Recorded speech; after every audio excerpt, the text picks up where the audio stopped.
Good thing not. Record. Okay. Let's see. Exit full screen.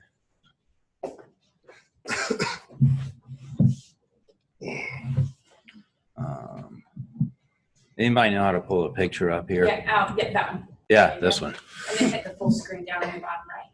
There, like that? Yeah, you good. Technical genius. Somebody had to show me how to upload video on the LinkedIn the other day.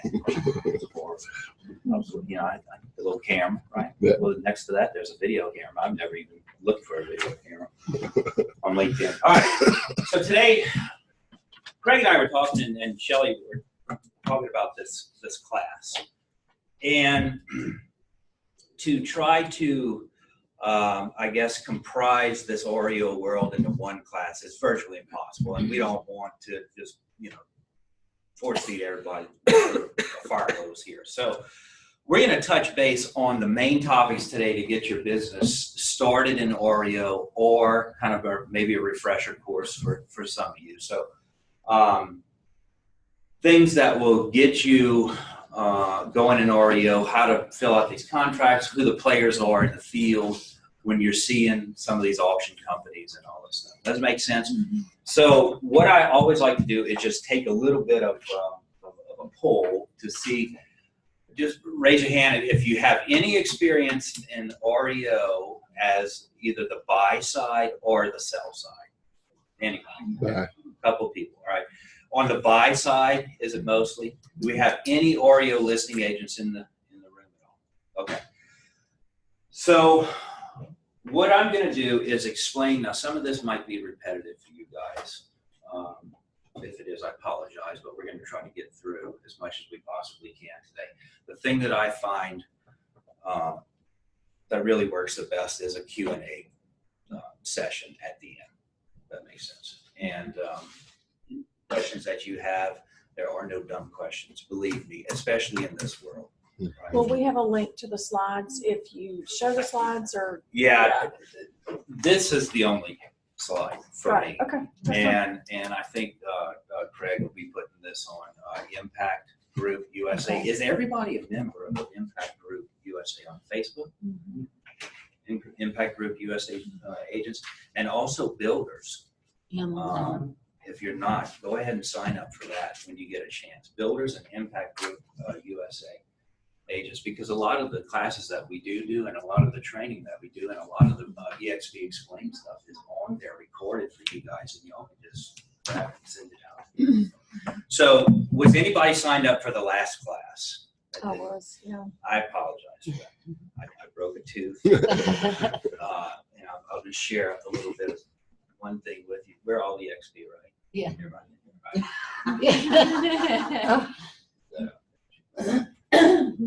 She XP. Don't know. All right. You know what's paying for my new tooth? Rev share. Does anybody know how expensive a crown is? Yes. Holy cow. Yeah. Rev share, 22nd of the month.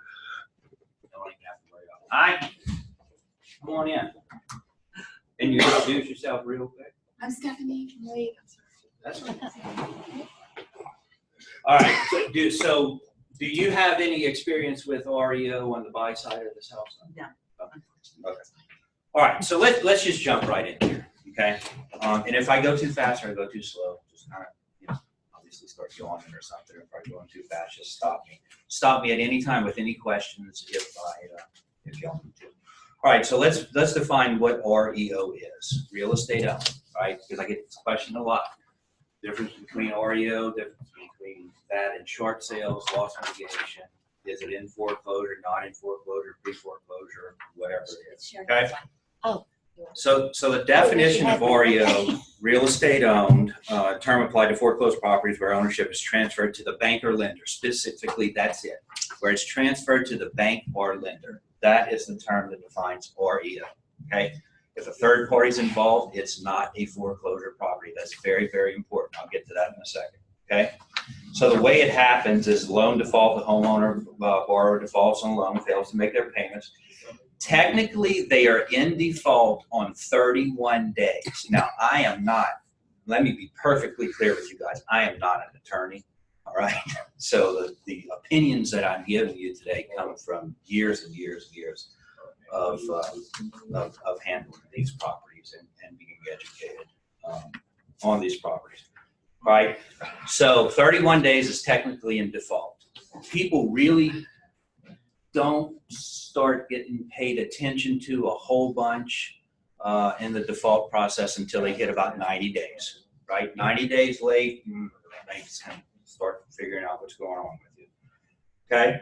The foreclosure lender initiates legal proceedings, lists pendants, or notice of default. Those are typically the first forms that go out for somebody that's in default. They receive that, then they know that the process is started, okay? Against borrower to foreclose on the property. Auction, the property is then offered to the public at a foreclosure auction, typically sold to the highest bidder, right?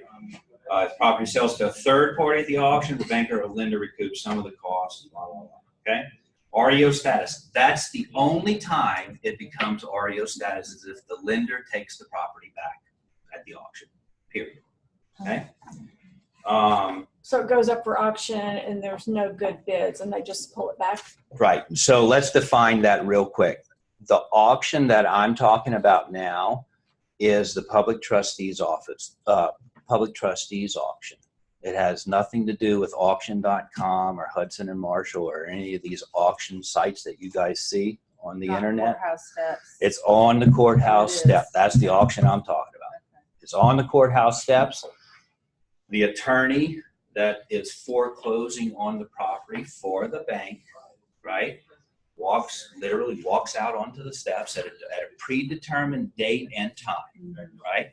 Walks out on the courthouse steps, announces the docket number. So special proceedings is the filing, right? Announces the docket number, asks if there are any bids on the property. Do you usually have a reserve? The reserve, yes and no, because there's going to be an opening bid, right? Sometimes that's the reserve. Sometimes it's what the bank's owed on the property. You never know, right? And I'll get to that in a second. All right, so they walk out onto the steps. They do their thing. Are there any bids? Blah, blah, blah, blah, blah. If nobody responds, they turn around and walk back inside and mark it as the bank declines. It's not bank owned yet. In the state of North Carolina. Did they go back and do what?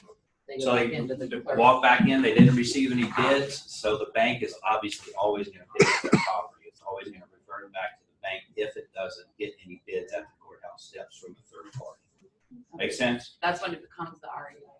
No, it's not REO yet. Not in North Carolina, right? Okay. So the REO status, all right, we went through that. Sorry, so here's an insider tip. Loss mitigation, short sale, and asset disposition, all right? I get phone calls all the time from you, especially back years and years and years ago. Is how long does it take the bank to make a decision, right? Is this a foreclosure or is this a short sale, right? They are two completely and totally separate entities, even departments in the bank. And everybody understands what the bank's role is in this world of loss mitigation and REO. You want me to break that down real quick? Yeah. Okay. When we go to the bank, if there's a bank, Al's Bank, right across the street over here, and I deposit money in that bank, okay, or take money out of that bank is a servicer. The four walls, in that bank, that's all they are, okay, period. The people who are calling the shots, so to speak, behind the scenes are the investors in that bank, right? Wall Street, private investment clubs, real estate investment trusts, all those guys are the ones that determine all of this REO stuff. That bank has nothing to do with this decision. Does everybody get that? Mm-hmm. Right? So when we have people asking us questions about, I saw such and such property coming up on the market, or such and such property has been vacant, the grass is 8 freaking feet tall and nobody's there and all this stuff. You'll all get that question. Can you find out any information on it? Right? I'll get to that in a second. Okay. So the difference between loss mitigation and asset disposition. Loss mitigation is the short sale process. There's a completely separate division from REO and loss mitigation. Okay? Where are you on this? Just the insider Got tip it. at the first one. Loss mitigation are the people that we have to go through to get the short sale approved. An REO property is a bank-owned property, period. Or government security exchange, Fannie Mae, Freddie Mac, those types of people. And let me be clear on one thing too. HUD properties are not foreclosure properties. HUD properties are government-owned properties through FHA, Federal Housing Authority. How about VA? VA is a foreclosure property. Okay? What? Yes. Right. So So what a makes HUD them- property, Yeah. a HUD property is not a foreclosure property.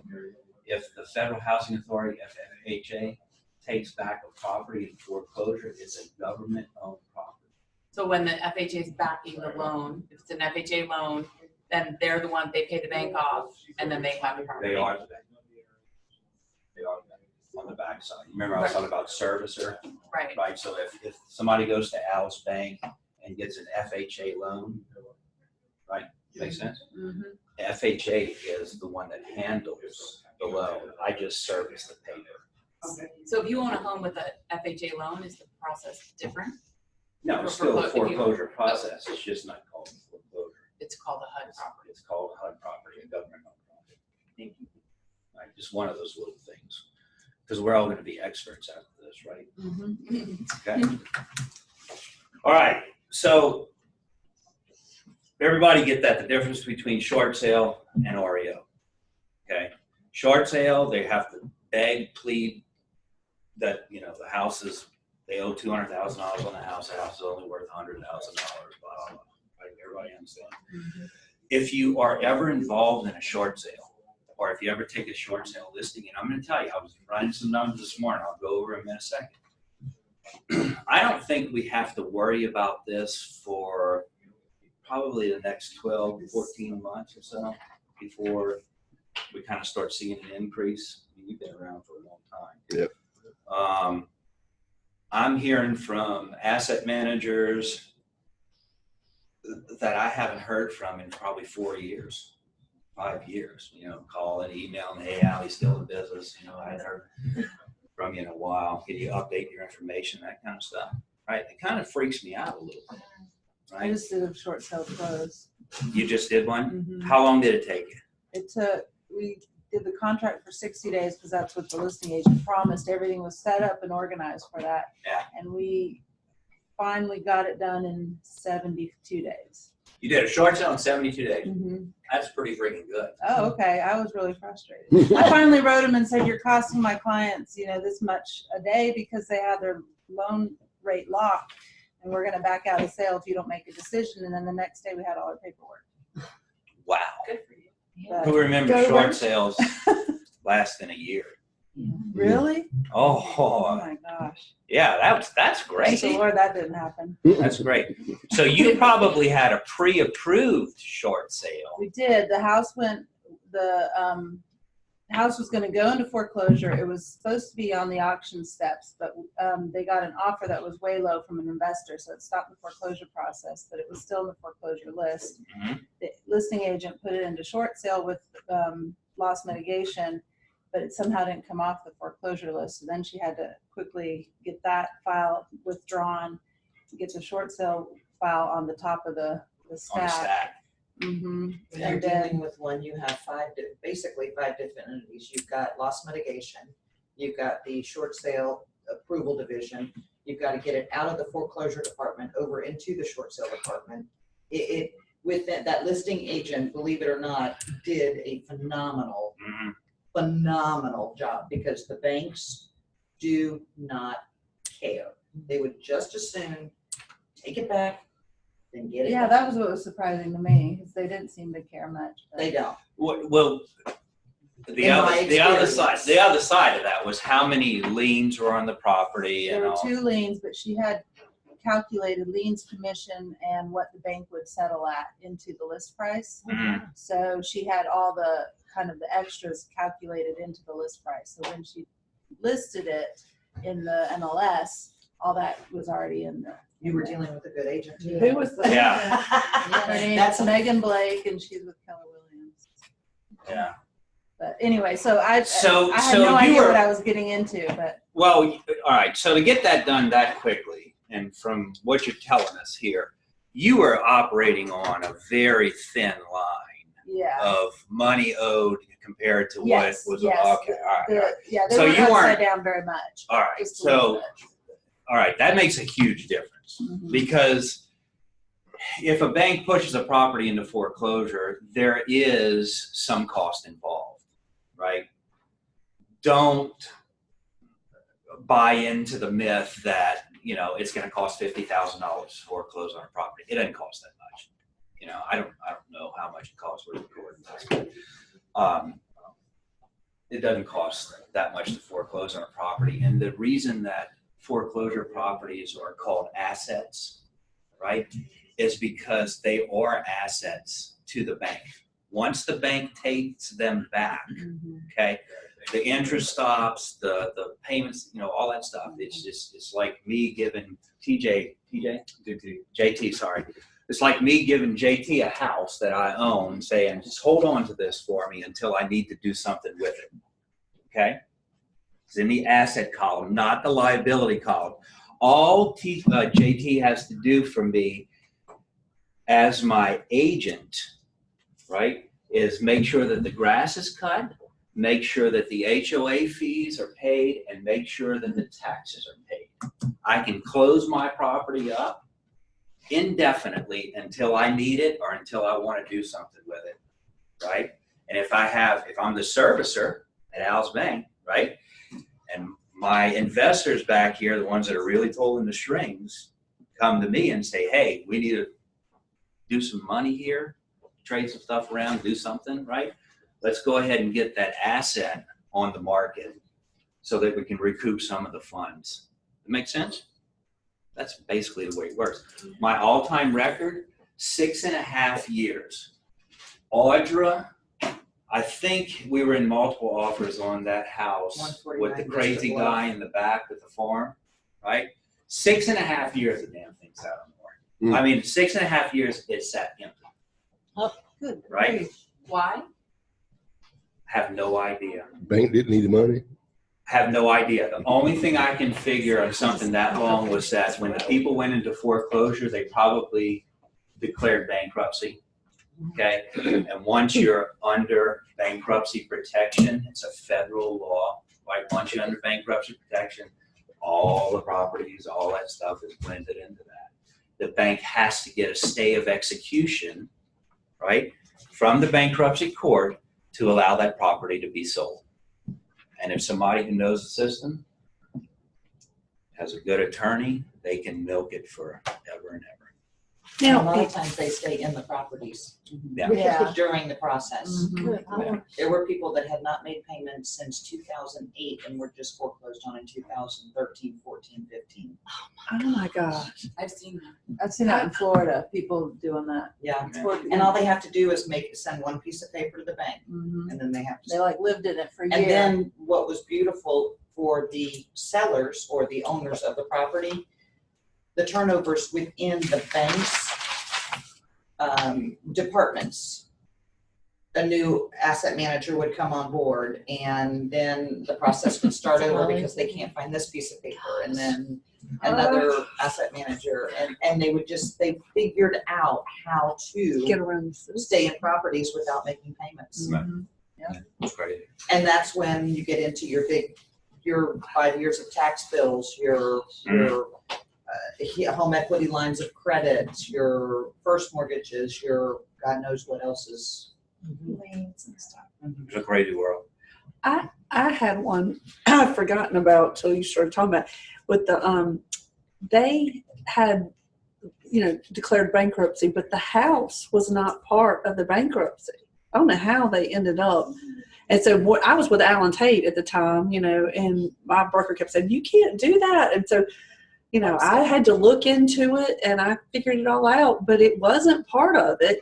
So I was able to list their house and close, but it did take, it pushed me from meeting my goal for the end of the year, you know, Alan Tate thing. Because if it had closed, I would have been at a different level, you know.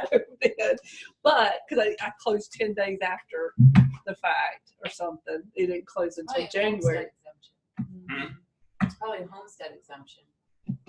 There's I no don't telling. know, but No. it wasn't included in, and so they were able, and then they got to keep all the money. I never really quite understood that. I even in bankruptcy, but somehow they were in bankruptcy, but they were really working hard to get everything taken care of. So I don't know. Or they quit claimed it to somebody else. Or, I don't know. I've gone up to the bankruptcy court 2 or 3 times. It's up in Wilkesboro, and some of these bankruptcy attorneys for the banks that are, you know, representing the banks, they're pretty tough people. Like really, really, really tough people. And if they want something, and it may have been the case there, if they have justification and an equity position in a home that could be liquidated in order to solve some of the problem, then sometimes they can expedite that and have I forgot what they call it, but they can, rather than include it, they could omit it right from the beginning and let the I did one. They still have to get court approval with an offer to sell. Even though it is removed from the bankruptcy, I had a seller that had that happen. And her attorney had to submit for a hearing. So that took another 10 days to get on the docket, to get the hearing, to get the court to approve, even though it's not a part of the bankruptcy. approve the release. Right, because of the debts that they had involved in their bankruptcy. So sometimes they got lucky if they got to keep all the proceeds. Yeah, or maybe they liquidated the proceeds and paid some stuff off. Yeah. Or maybe it kept them out of bankruptcy. You never know. You know? All right, so let's jump back into this. So let's talk a little bit about the North Carolina 10-day upset period, right? Bidden by a third party. I guarantee you that at some time in your career, if you've been around for a while, you've been asked this. If you're just getting started, you're going to eventually get asked this question. And are you Molly? I am. Hi, Molly. Hi, I know you are. Molly just went through So nice to meet you. an interesting scenario. We may Oh, I'm still in. pick on Molly a little bit. Molly, report. Okay, so let's talk about this in North Carolina today. You're eventually going to get asked by a neighbor, by a client of yours, somebody, you know, hey, I got a house down the street from me, and like I was joking around, you know, the grass is 8 feet tall. You know, it's in foreclosure. My next door neighbor's cousin's aunt's friend from Tennessee told me that they found this on Zillow. Right? Okay. So what's the deal? Right? So we're going to break down the deal real quick here. Okay? Buying at the courthouse steps, bidding by a third party, blah, blah, blah. All right. So usually the property is occupied. There are no inspections or appraisals, and you cannot access the property. That is very, very important, okay? If the grass is 8 feet tall, there could still be somebody living in that house.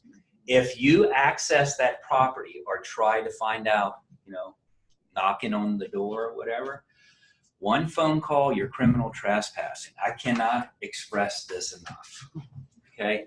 Until it is a bank-owned property, right? Don't access that property, right?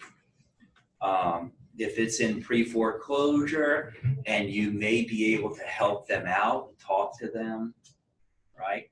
Makes sense? Then by all means, you can go to the property and knock on the door. Hey, your property's in pre-foreclosure, and I might be able to help you out of the situation if we can sell your house or something like that. But once it goes to the auction at the courthouse steps, don't go to the property. Don't. Okay? Don't go to the property. Yeah. Once it goes to the courthouse steps, don't go to that property. In the state of North Carolina, from the date it goes to the courthouse steps, right? They do the bidding and all that stuff. That day starts a 10-day upset period, okay? So let's say that we go to the courthouse steps tomorrow at 10 o'clock in the morning is usually when the auctions are held, okay?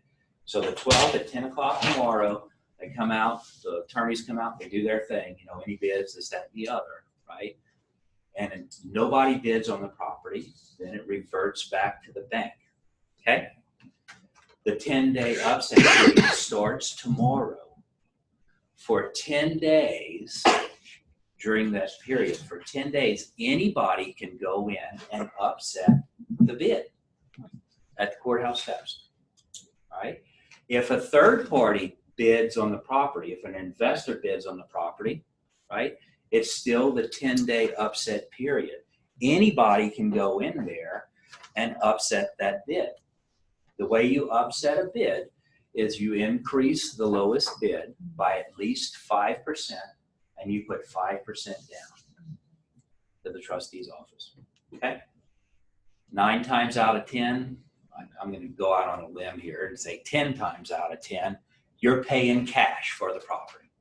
That's just the way it works. Because you can't access the property, you can't do an appraisal, you can't more than likely get a loan on the property, right? If you guys come across somebody who wants to do that, by all means, go for it. The number one thing they have to do is hire an attorney and get an opinion of title. Absolutely, without a doubt, 100%. And they also, you need to have some very specific terminology in your buyer's agency that you get paid a commission, right? Because this is no MLS or any of that stuff, right? They have to get an opinion of title. They have to understand what's owed on the property. They have to verify the PIN number, and they have to verify any outstanding junior liens on the property, because they're buying the property unless they are the foreclosing party, the bank. They're buying the property subject to any liens on the property. Does that make sense? Okay. The only people that can get the junior liens and secondary liens and all that crazy stuff removed through the foreclosure process is the foreclosing party, the foreclosing bank. Does everybody get that? Say that again. Okay. So if I have Al's bank is foreclosing on the property, right? And I have a 80% loan on my on Al's bank for the property, and Guy's bank has a second position loan, 20%. Remember those 80-20 loans? Okay. The people default on my loan. I'm in primary position. Number one. Okay. I'm the foreclosing party rather. Okay. I get my property back in foreclosure, right? Guy's loan is wiped off of my books, so to speak. Now, he has a deed of trust and a promissory note, like with the people, okay? So that's up to Guy to go get his money, however he does that. But I am satisfying my foreclosure, okay? He has to deal with whatever he needs to deal with on his end. Does the person buying it have to deal with that? Guy's eventually going to go find him and talk to them, figure it out, because they have a promissory note. But the person They have an who's, interest still in the property, yeah, there's, even though you foreclosed. I foreclosed, right? So I own my asset now. Make sense? Okay? It's a little confusing. But you wouldn't want to mess with that, right? I mean, if Absolutely. Why wouldn't I? So if he has a lien, a second lien on the property, right? I don't care about him. But wait, are you no, you're the bank. He's the bank. I'm bank no, A. I'm saying, okay, if the buyer was interested in the property and there was more than one lien on it, right, then he would have to pay me off and Guy off if he bought it at the courthouse steps. but at the courthouse steps, so when you're paying the money, you're only buying you off. No. Oh, you're buying him off too? Buying him off too. That's Oh, when you that's take what it I didn't know. subject to. Only the foreclosing party, right? So I'm the only one, if I'm bank A, Al's bank, right, and I foreclose on the property, Right. right, I'm taking my asset back. I don't care what happens to Guy. Because what Guy's, No, I this is get gonna get that. confusing. But what Guy's gonna try to do is buy my primary position out and try to take the property back for himself so that he can protect the money that he's loaned on the bank. But if he doesn't, But if he doesn't, I can care less. no, I know you could care less. Right. But I'm trying to. So then her question is, her buyer comes, is her buyer responsible for the debt on the second? No. That's what I was asking. No, I'm sorry. Yeah, no, they don't. Thank No, they don't. So if they win the bid at the courthouse, that's it. They've paid If you represent a buyer at the courthouse steps, and Al's Bank is the foreclosing party, and Guy's Bank has a lien on the property, you're paying me off and him. What about if there's any other liens out Then you're there? paying those off too. Everything. Tax bills, Even their, So- their tax filings. HOA. Not on their personal taxes. If they owe the federal government, that's. Yeah, if they owe the IRS anything, the IRS is being paid off before you. Oh, yeah. Y'all know that. I mean, that's Yeah. real estate. But Yeah. from the proceeds of the bid, From, the proceeds of the auction. That's No, where you have to everybody's pay him getting- off after that. No. Oh, the auction's only for him. auctions for So me. you just said, Well, Right. if he takes ownership back, Right, then then. I own the property as then- REO. no, I'm saying an investor, whoever's standing there bidding, Right. bidders at the courthouse. Third-party bidders. Right, the third-party bidders. I'm Right. saying once somebody wins the bid, After the 10-day upset period and they've been awarded the house. Right, at that point, Then- it's wiped, the slate is wiped clean. yeah, but they have to pay me off and Guy's Bank off. So Anything the else? bank is gonna open up the bid on the courthouse steps for So what? let's break it down in numbers. Let's make it easy. All right, so I'm owed $200,000 on the house, right? Okay. Guys owed $25,000 on the house. Make sense? All right. And the HOA is The HOA is owed $5,000. Just say 1,000. All right, $1,000, and Joe Blow's Plumbing, right, Another 1,000. is another $1,000 because they never paid Joe Blow. 227,000. $227,000 total. Okay, I'm owed $200,000, $25,000, $1,000, right? If I'm a third party and I go to the courthouse steps and I say, yes, I'm going to buy the property, right? The opening bid, since I'm a foreclosing party, may only be $200,000 on the docket, right? So they think, oh, I got this smoking freaking deal because the house is worth $275,000, right? So they win. The third party wins, but they haven't done their research through their attorney, through their opinion and title, because now they don't know about Guy, and they don't know about Guy's Bank, and they don't know about the Joe Blow's Plumbing and the HOA, right? So now they owe $227,000 to satisfy all liens, judgments, and encumbrances on the property to be able to take. That have been recorded. So if the HOA didn't record their lien or whatever, then they're, that's all. Make sense? That's why, unless your investors know exactly what they're dealing with through hiring an attorney, don't even let them bid on the first opening round. How much does it cost you? Like, what would, for an attorney to do that? And then the attorney pays everyone else off, correct? Before recording the new deed that. You know, I was just curious. how No, much the that costs. opinion and title is one thing that they would do first, just to figure out what's owed on the property. You know, and then once they do that, then they gotta, I mean, it's like a regular closing, they gotta pay all the liens off Yes, correct. and then record a clean title. Yeah. So just, Yeah, and there's a whole nother step involved with that. So if you've got, oh, we're doing good on time, and I can stay here all day if you want. But if you got Joe Blow's Plumbing Shop over here, right? Let me tell you all this one story. So I did a deal where there was a builder involved, and this guy owed everybody and their mother money. I mean, he was leveraged to the freaking hilt. He couldn't get a loan for an ice cream. It was a horrible deal.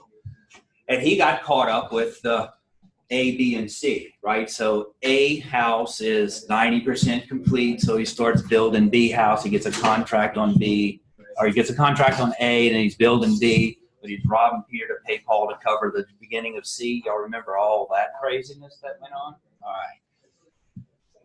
So he was forced into a top-down short sale, okay?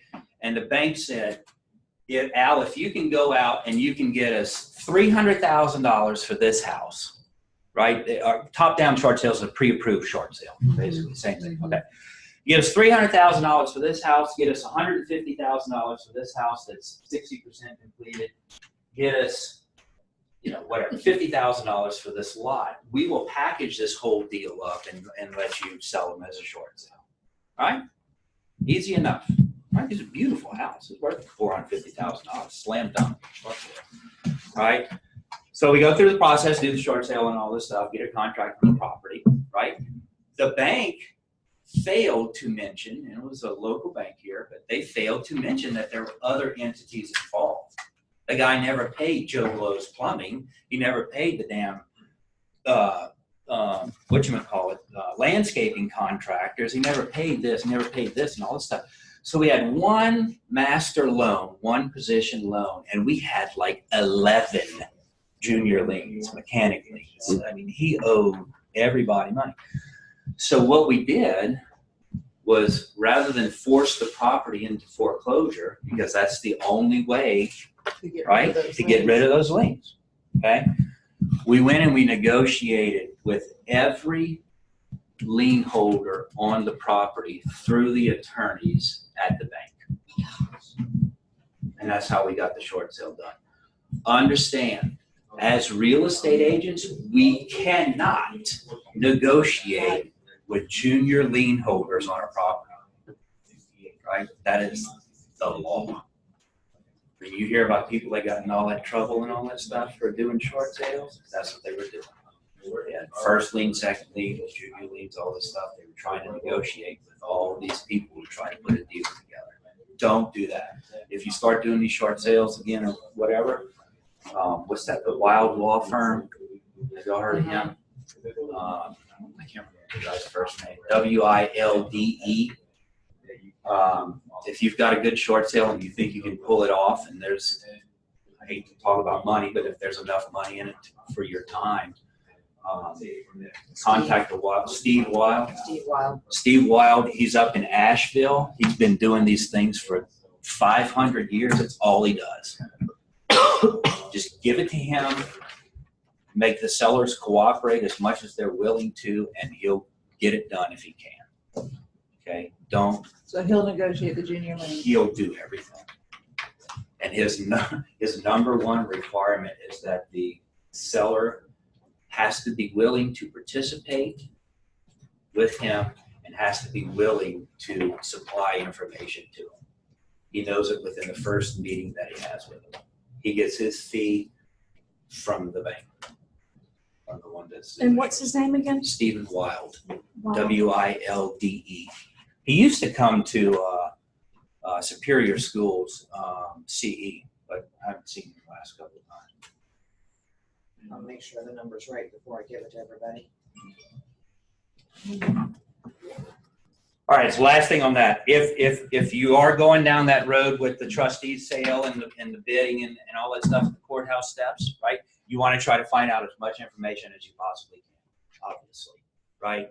When you do hire the attorney, or when the client hires the attorney, right, to do the opinion of title, very, very important, very, very important, so that they know what they're getting themselves into. You want to be able, as their agent, because they're going to pay you, because you're going to put the wording in your buyer agency contract that they're going to pay you if they get this deal, right? Okay. Be able to supply them with as much information to save them money with the attorney right off the bat. So tax cards, GIS, whatever. Tax records, previous MLS sheets, realist report, GIS, any information that you can possibly find. Right? Get it together, give it to the investor. So you're hiring, you really should hire the attorney for that opinion before you go to the court stuff. Oh, absolutely. Absolutely. Yeah. Believe me. There's a guy in Mooresville who bought a crematorium, right? He thought he was buying a building on Main Street. He thought he was buying a building on Main Street for $10,000.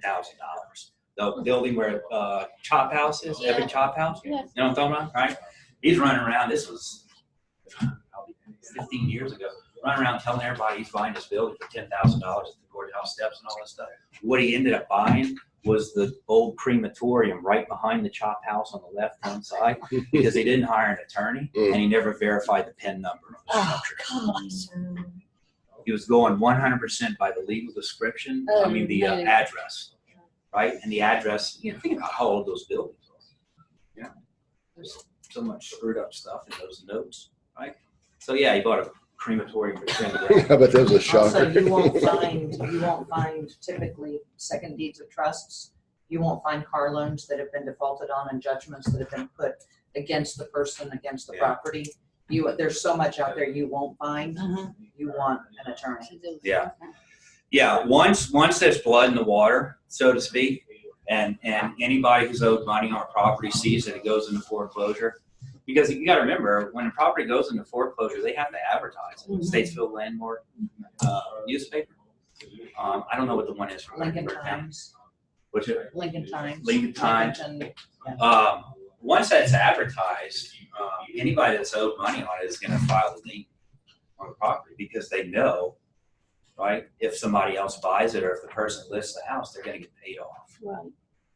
Make sense? Mm-hmm. Unless the bank buys it. Do they have time? What's their time frame to file the liens? Or for the bid? Whenever, as long as it doesn't go into foreclosure or to the sale before they file the lien. Right? So mechanics lien is what, you have up to 120 days from the date of the finished Service. work to file. Right? But anybody who's owed money by the person who owns the property can expedite a judgment against them, a lien against them in the court and try to get their money. But they have to have that in before it goes up for auction, right? Correct. Correct. If they filed afterwards, then that would be like a title insurance deal. Makes sense? It's been interesting, the last 3 courthouse steps I've gone to in Lincolnton. Banks are getting them back. Nobody's bidding on them. They're waiting to do the upset with the bank. No, I would. Yeah. The 10-day upset. Yeah. I would. And unless you got somebody with real deep pockets and a really good attorney, I wouldn't bid on anything. What's the upset? What do you mean by that? The 10-day upset. Anybody, Okay, yeah, Yeah, when the Anybody- bank gets it back right. on the courthouse steps, Right. then the investor goes in and Yeah. of course the investors have been in there because they've been listed on MLS prior to Who's been listed? the foreclosed properties. Like Al could list a. No, you're thinking of something different. So that's some level 2 stuff. All right, so let me break that down. All right, so if a property goes into foreclosure, okay, the attorneys will list them as an auction on sites like auction.com, HudsonMarshall.com, Zone.com, pre-foreclosure on Zillow. If you pull those up, pre-foreclosure, they're going to have the attorney's name there. That's all they're doing. It's still going to the courthouse steps.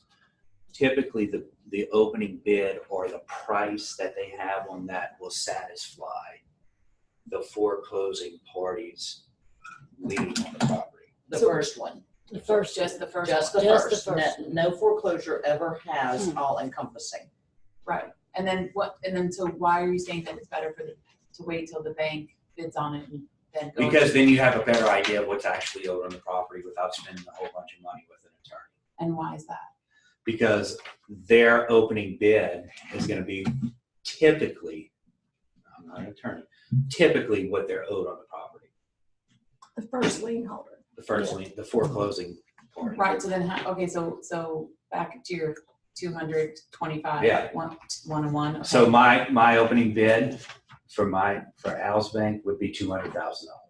So if I get my $200,000 back, sometimes I'll tack on my cost of foreclosure, right? So you might see 210, right?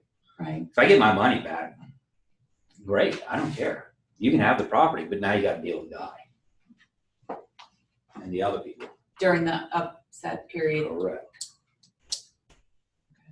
It's confusing as hell, I'm telling you, That's why, like I said, if you're gonna go down this road, make sure that they have an attorney, make sure that they understand what they're dealing with, help them out as much as you possibly can, and make sure that you are gonna get paid for your time. Use a real world example. Use your Cindy Lane listing. It just came back. Well, What do you mean? In the scenario of, okay, the bank, I have it listed, the bank. All right, so let's use a fictional. You want a breakdown of the REO process? Well, so they can it's a lot to process, so. Okay, so what you want to know is when they come on the market and what the beginning process is. So, yeah, Time so frame. how did you get it? You got the list. Okay, all right, so let me give you the 10,000 foot version, right? Because that's a whole other class. All right, so typically what happens is the property goes to the courthouse steps and it's bid on or not bid on. The bank ends up taking it back, okay? If they take it back in the 10-day upset period, so 10 days from when they originally bid on the property, then they put it in their REO file, okay? And it's assigned an REO number. It's real estate owned, the bank owns it, right? If an investor comes in there and bids on it, then it starts all over again. Okay. So in a perfect world, there's no other bidders, the bank takes it back, 10 days later, they get the trustee's file, right? That's not the deed yet, right? So they take the property back, they send me out to knock on the door, right, and see if anybody's living in the property. Be afraid. I'll tell you, I don't know What did you if say there's. the bank gets after that 10-day period? The trustee's deed. Oh, thanks. They get a trustee's deed, okay, or foreclosure. All right, so then they call me or they send me an email and say, hey, Al, we got a new property and such, do you want to handle the property? Yes, perfect, wonderful, great. It's a $22,000 property, freaking Salisbury. But you can't turn those down because the 220 or 22,000 might turn into 250,000. Because they won't call you the next time if you say no. Bingo. Right. So I go out to Salisbury and I knock on the door, ding, ding, ding, ding, and I don't know if it's a little 90-year-old lady sitting there or 7 felons in a halfway house. right. Exactly. Which is an absolute true story. It happened on Sunset Boulevard. 7 felons in an illegal halfway house. I knock on the door, ding, ding, ding, hi, right? So I knock on the door, if nobody's there, okay? And I can prove that nobody's there. How do I prove? I get on my phone, I call Duke Energy, right? Is the electricity on at this property? They can tell me yes or no. They can't tell me whose name it was in, but they can tell me yes or no. Hi, this is Al Wimberly. I'm a real estate broker. I'm here on behalf of U.S. Bank, and I just need to verify whether or not the electricity is on. Okay. If the electricity is off or if the meter's gone, right, there's a pretty good chance that they're not living there. But then again, they may be still living there. You never know, right? If I can prove that the property is vacant, right, then the bank has their right to exercise the terms of their deed of trust to protect their asset, right? So I call my locksmith and we can rekey the back door only, period. That's it. You put a sticker on the front door? You put the sticker on the front door and all that stuff. Right? You know, this property has been deemed vacant, blah, blah, blah, all that stuff. Okay. We can rekey the back door only. That's it. Because you cannot restrict access to somebody's home. Right? Okay. Typically when we post the property, you know, with the deal, you'll get a phone call from somebody and they'll say, hey, this is my property or whatever it may be. All right, then you got to go back out there and deload. All right, but if I knock on the door and they're there, they're in the property, I introduce myself, which is, you know, people jump out of airplanes all the time. You want an adrenaline rush, you go beat on somebody's door, it's in foreclosure. foreclosure, and when that door, you hear tok, tok, tok, and you see the handle turn and it opens, you talk about adrenaline, crazy, right? Because right then and there, you are the bank.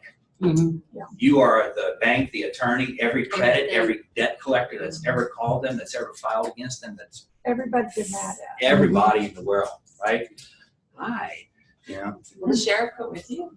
no, sheriff's done. Sheriff's already posted the property, right? So the sheriff posts the property as soon as the bank takes it back, most of the time, right? If you ever see the yellow sheet on the door with the sheriff's emblem on it, that's the posting. That says you need to move out by such and such day. Most people get home, they look at that, they rip it down, throw it away, and they wait for me, right? Because they don't want to leave, right? Knock on the door, answer the door. You know, hi, my name is Al Wimberly. I'm here on behalf of U.S. Bank. Are you aware that this property is going through the foreclosure process? We don't know what you're talking about. Boom, close the door. Or yes, we do. Well, what are your intentions to vacate the property? It's now a bank-owned property, okay? Then talk to them a little bit about that. And sometimes the banks will offer cash for keys, or the pretty word for it is relocation assistance. You know, I understand that you guys went through hell here, and you know, sorry about that, but fortunately we've come to this time frame and we've got to do something. Okay, so the bank is prepared to offer you relocation assistance to get your family moved, you know, within 10 days, 15 days, 30 days, whatever it is. Right? How much money is that usually? It can range from, the shorter time period is going to be the most money, right? Longer time period is going to be less. So it could be, I can tell you I did one in the point that $15,000 and the guy was out in 15 days. It was $15,000 on a $1.2 million house. And the idea with that is that if I can preserve the asset, if they take the cash for keys or the relocation assistance package that day, then I go in and take pictures of everything. Everything. Make sure they don't steal the appliances. Everything stays except for their personal property. If there's a TV on the wall, they can take the TV, but they're going to leave the mount. It's the same kind of rules that we play by, right? Okay. They take their personal property, they leave the window coverings, they leave the appliances and all that stuff. The house has to be left in broom clean condition, right? Get all their stuff out. There can be no trash on the front yard. None of that stuff has to be completely empty for the relocation to work. And they don't get the money till they comply with all that. Correct. Yeah. Right. So if it's 15 days, they tell me they can be out. On the 15th day, I show up with a check for $15,000 in this case. That now, granted, they aren't all that high. That was a very, very rare situation. The guy was pissed at the world and basically told me, unless you play by my rules, I'll just torch the thing because it's still my house until it's not. Right? So that's exactly what I told the bank. Standing right there in front of me. Hold on a second. Called him. Told me if we don't play by the rules, 15 days, 15 grand, he's going to burn the place down. Pay him the 15 grand. That's what we did. Okay? So then that process is done. He moves out in 15 days. Then we secure the property, change all the locks and all that stuff, and then put the utilities in our name, typically, right? Get the electricity back on and all that stuff. Then we start the property preservation series. Get the grass cut, get the property winterized, make sure that everything's good to go, so to speak. Some banks want inspections done. You know, they want a roof inspection, they want a well inspection, they want a septic inspection, they want an electricity inspection, all this crazy stuff, right? So then we get to do all that stuff for them, right? And get them all those reports. Electricity, gas, water, inspections, structural engineer reports. Get all that stuff to them. All right. Then they order a broker price opinion from me. Okay. I go take some pictures of the inside of the house and all this stuff and put together an elaborate CNA, basically. That's all it is. Pull some comps, put it together, paint a picture of the neighborhood. and what's going on in the neighborhood. Paint a picture of the area for them. Take hundreds of pictures for these people, right? Right. Then once my BPO is done, then they order an appraisal. See, you see when I was talking about this, how this is going to be a 3-part class. We've only made it to line 2 here. We're going to have to come back. But all right, so then they order an appraisal, right? So the appraiser calls me and gets access to the property, okay? The appraiser does their thing. Then they compare my number with the appraiser's number, right? But I don't get to see the appraiser's number, and the appraiser doesn't get to see my number, right? If there's a variance between my number and his number, you know, no offense, but if he's from frickin' Winston-Salem and he's appraising a property in, you know, Sherrill's Ford on the lake or whatever, you know, there's going to be a variance. So if there's a variance, then they order another BPO, right? And if there's a variance between those 3, then they'll order another BPO. Okay? All right. So in some world of craziness, they eventually come up with an as-is price and a repaired price, right? And then some of them want a 30 days liquidation price, okay? So what I'm explaining can take anywhere from 2 months to 6 months before we even put the thing on the market yet, right? So all this process happens and goes on, and then eventually the property comes on the market for sale. Every REO property that I've ever sold, and I'm not being braggadocious by any means whatsoever, but I ran some numbers, and I think I've sold like 700 of these things over the years, right? Hundreds of millions of dollars of REO inventory. Most of them, probably 90%, have been through the MLS, okay? 90% of them sold through the MLS. Some of them have been bulk sales, some of them have been tape sales, some of them have been to hedge funds, that kind of stuff. And, you know, put a bunch of these old properties together, right, and sell them off to these guys. They'll take down 50 at a time, right? That kind of stuff. But I'd say probably 95% of them go to the MLS and are sold on the MLS. Right? The thing to remember about the MLS is that typically when you see a property on the MLS, okay, there's typically a requirement of 5 days for it to be on the MLS before the bank will look at any offers. Okay, that's just kind of a rule because they've received so much slack from people arguing as to whether or not their offer was even presented, right? That they've adopted that or adapted that into their policy. Put it on the market for 5 days. That way we'd be damn sure that people are seeing the thing, okay, and submitting their offers. A lot of them are even moving towards buyer agents submitting the offers directly into the system, so that the banks can see it. So Home Path, Fannie Mae, right? Home Steps, Freddie Mac, ResNet, RES.net is another one. You submit straight into the system. The listing agent gets a little email that says, hey, Al, you got an offer on such and such property. They've already seen it. So it takes the question away from, has my offer been presented? It's a good thing. It's a good thing. All right, so let's try to knock a little bit more of this stuff out. Are we going till 1? Till 1. Are y'all okay? I need to take a break. I had 2 questions. One, how do you get in with the bank so that they call you on properties like that?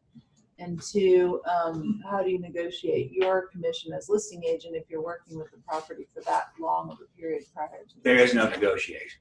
They just tell you what your commission is? They tell you exactly what your commission is. They tell you exactly what the price is going to be.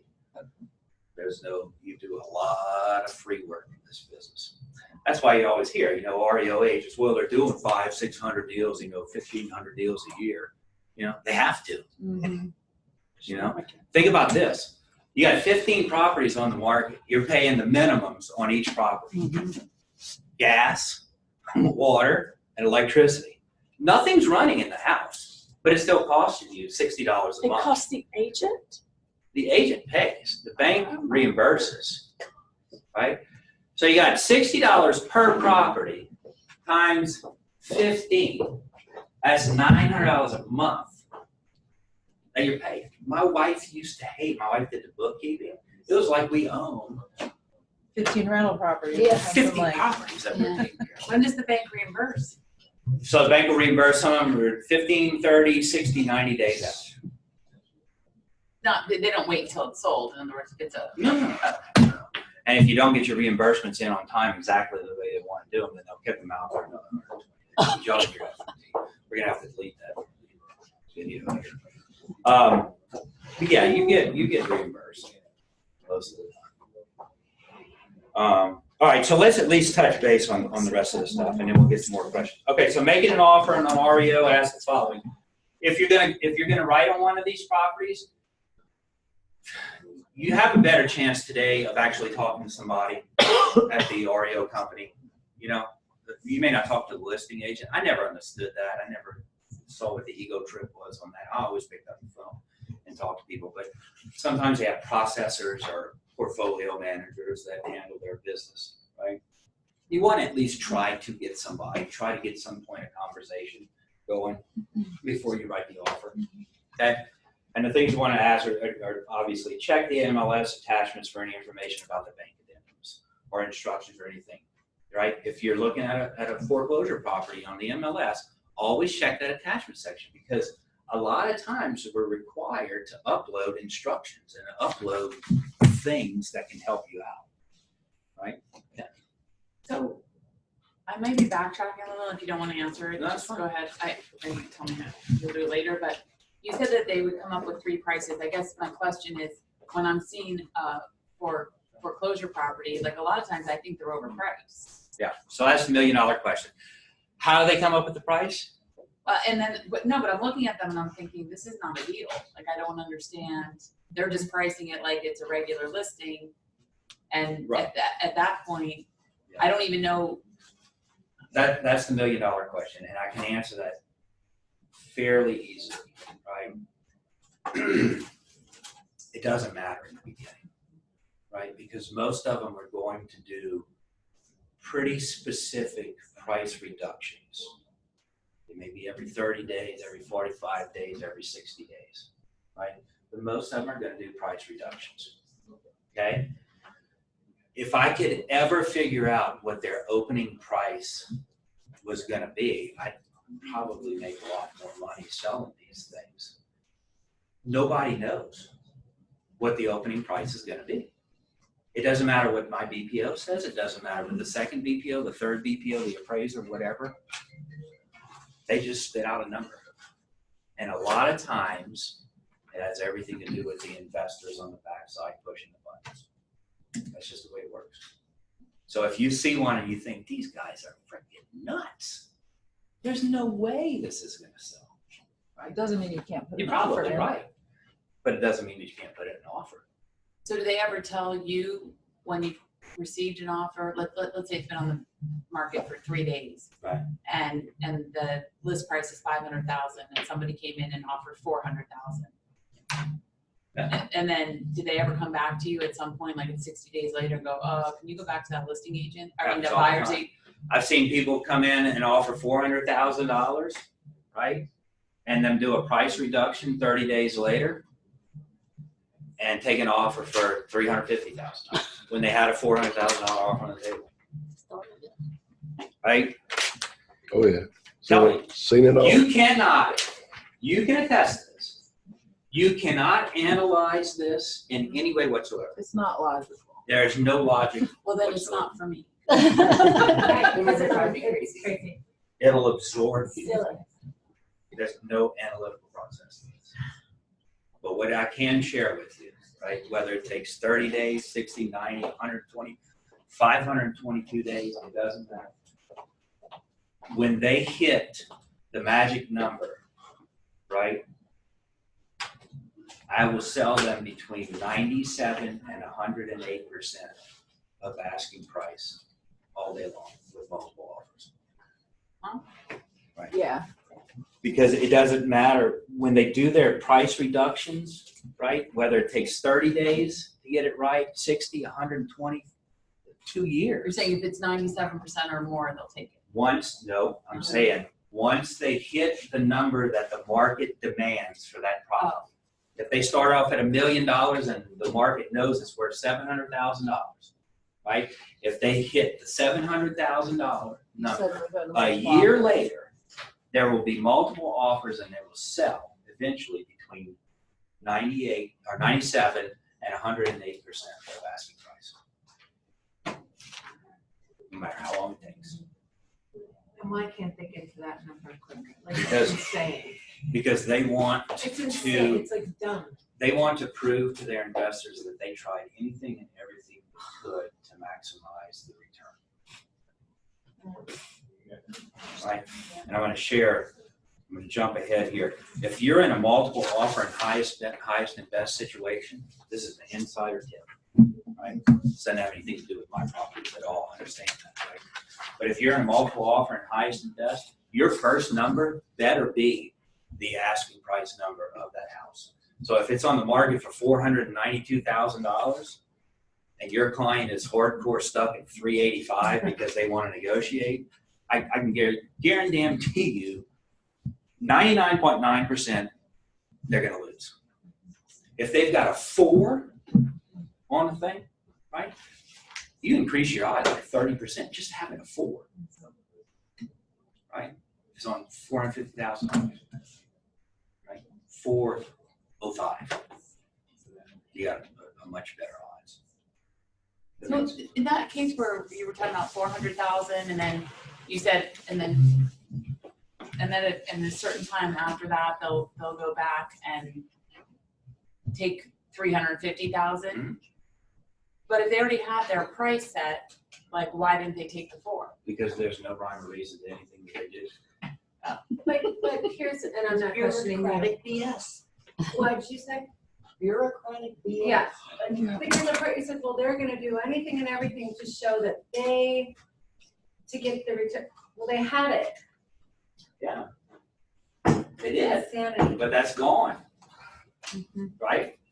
So every cycle starts over.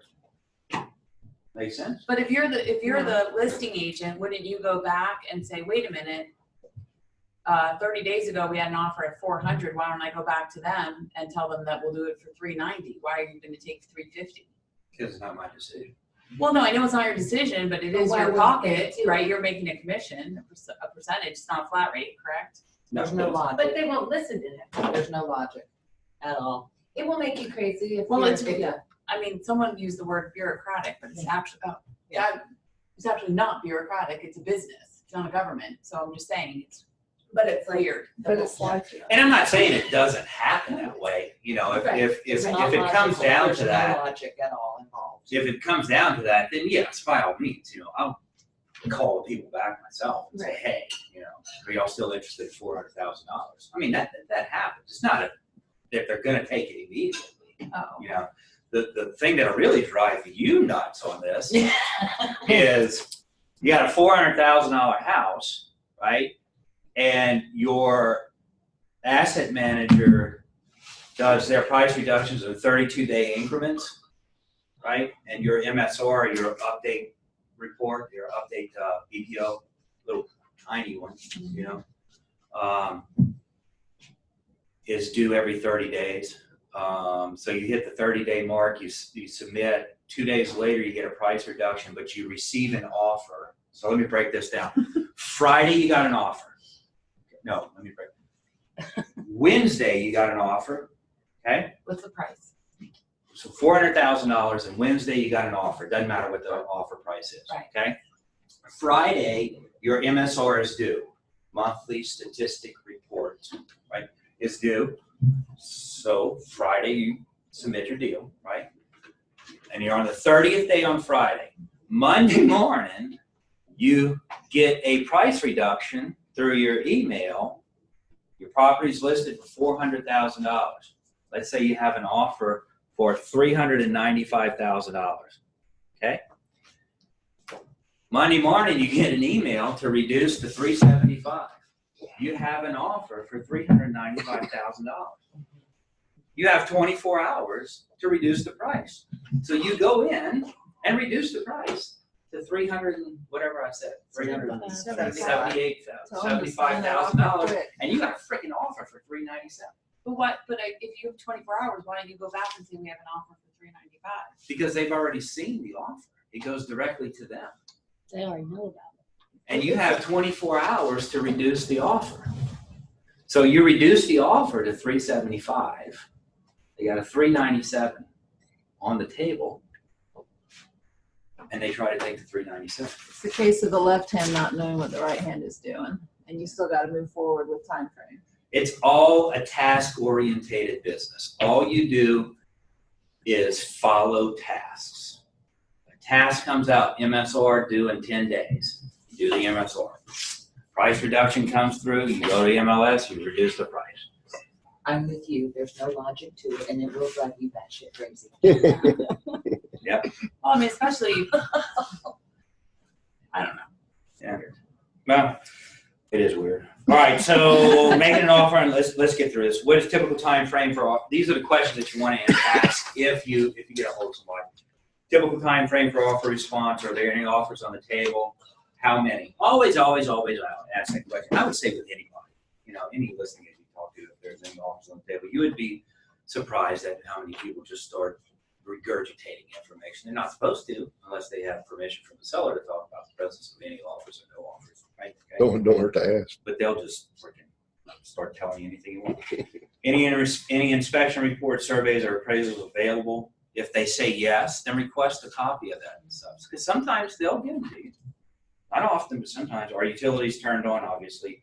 If not, can the buyer turn the utilities on for inspection? That's very, very important. If you're in a house and there's no utilities on and you have a conventional or FHA or a VA loan, it's going to be virtually impossible to get a freaking loan, right? So you want to find out if you can turn the utilities on. Okay, even if it's in buyers' names for 3-4 days just to get inspections. I usually ask if they'll turn it on first. With Yeah, you VA can. loan, they will, but. And I'll save you a little step there. Typically, if they can be turned on or the seller is willing to turn them on, they're already on. Okay?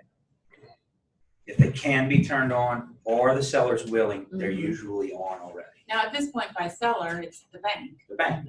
right? I mean, are there banks that won't turn it on? Oh, sure. Yeah. If it's a safety issue, if it's a dump and they know that, or if the listing agent tells them that the house is going to burn down if they turn the electricity on, then they're not going to turn it on. Okay. Utilities are no due diligence fee, inspection only. So earnest money deposit, that's it. Right? You typically have 7 to 15 days to inspect the property. Inspections are for informational purposes only. That's it. It's an as-is contract. There's 8 pages on the bank addendum that talks about as is.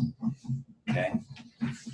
It's all about the net to the seller. If you remember one thing of today and you are dealing with these crazy properties, it's all about the net. But you have no way of determining what that is. Well, no. You just want to provide the highest net possible that your client's willing to do. Right? If you need $5,000 in closing costs, put it in there. Right? Just remember that it's going to subtract from the net. Okay? Make sense? We actually did handle one this year whose, the bank, I mean, it says on MLS, it says in all the information, we do not negotiate, this is the price, we will not fix anything, it's as is. But it was really a crazy situation, and they actually did knock, $20,000 off the price. Essentially an $800,000 house that went for $5 something.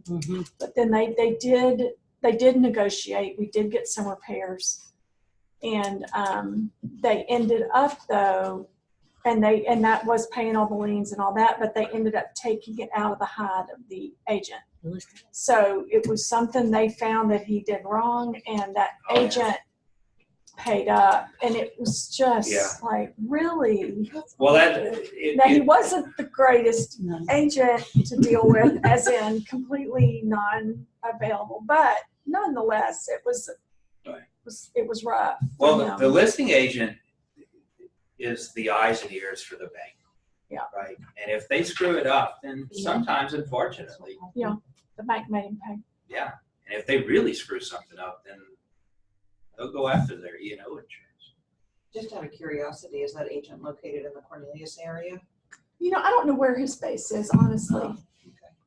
Oh, I really don't know. Okay.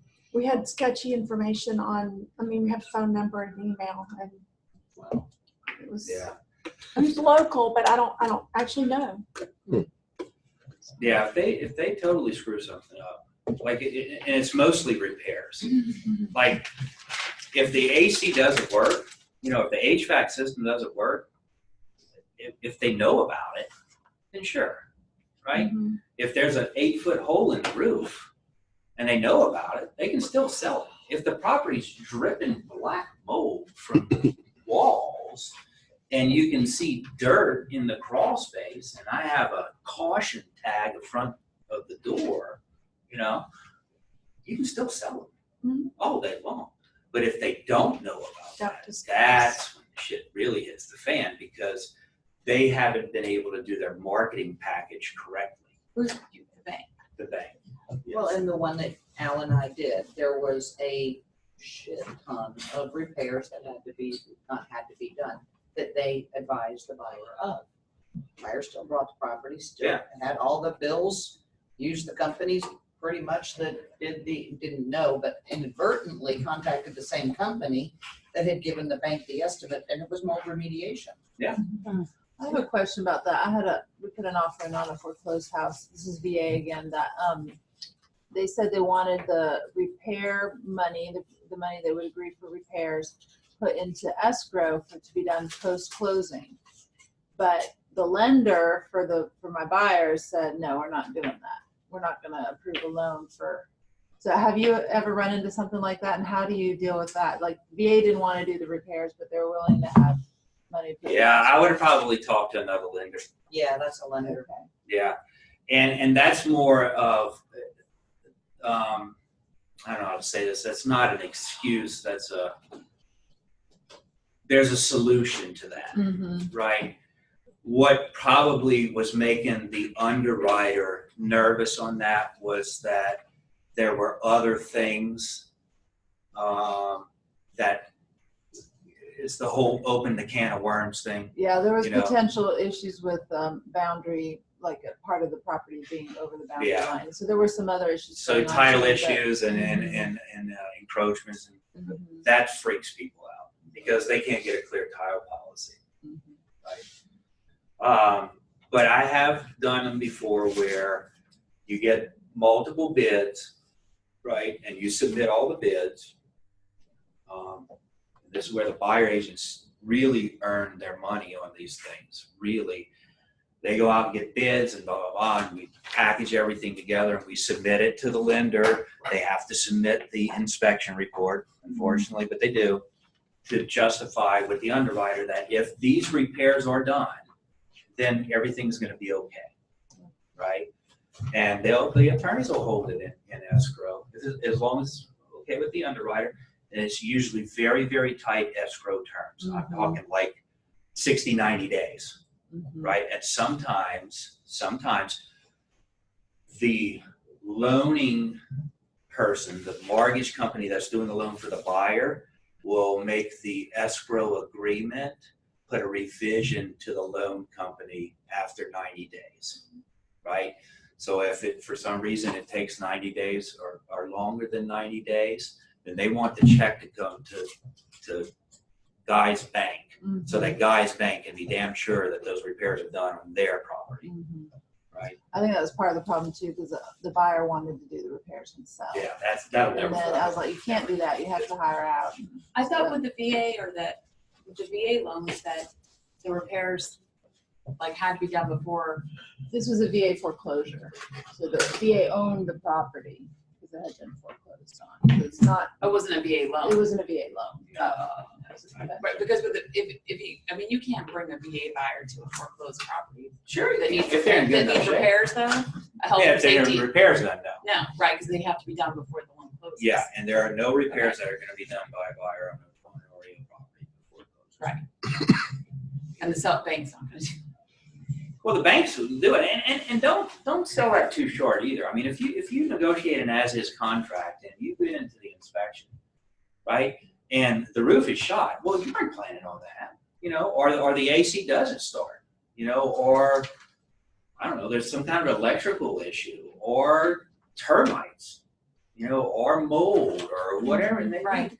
You know, those are things that we can't really tell while we're negotiating. You know, we can see scratches on the wall, we can see the floor's buckling a little bit, we can see this needs a little bit of paint, you know, or maybe the refrigerator's dirty or something like that. Those are givens, right? Right. But these big ticket items, sometimes you can negotiate that stuff, you know? I mean, if you're in a fortunate enough position to where those don't have to be done prior to closing in order for the people to get the loan, then you have a better shot at negotiating a price reduction. Okay? Now, but as the listing agent, wouldn't you have already known that all those problems existed and priced it accordingly? Sometimes yes, and sometimes no, right?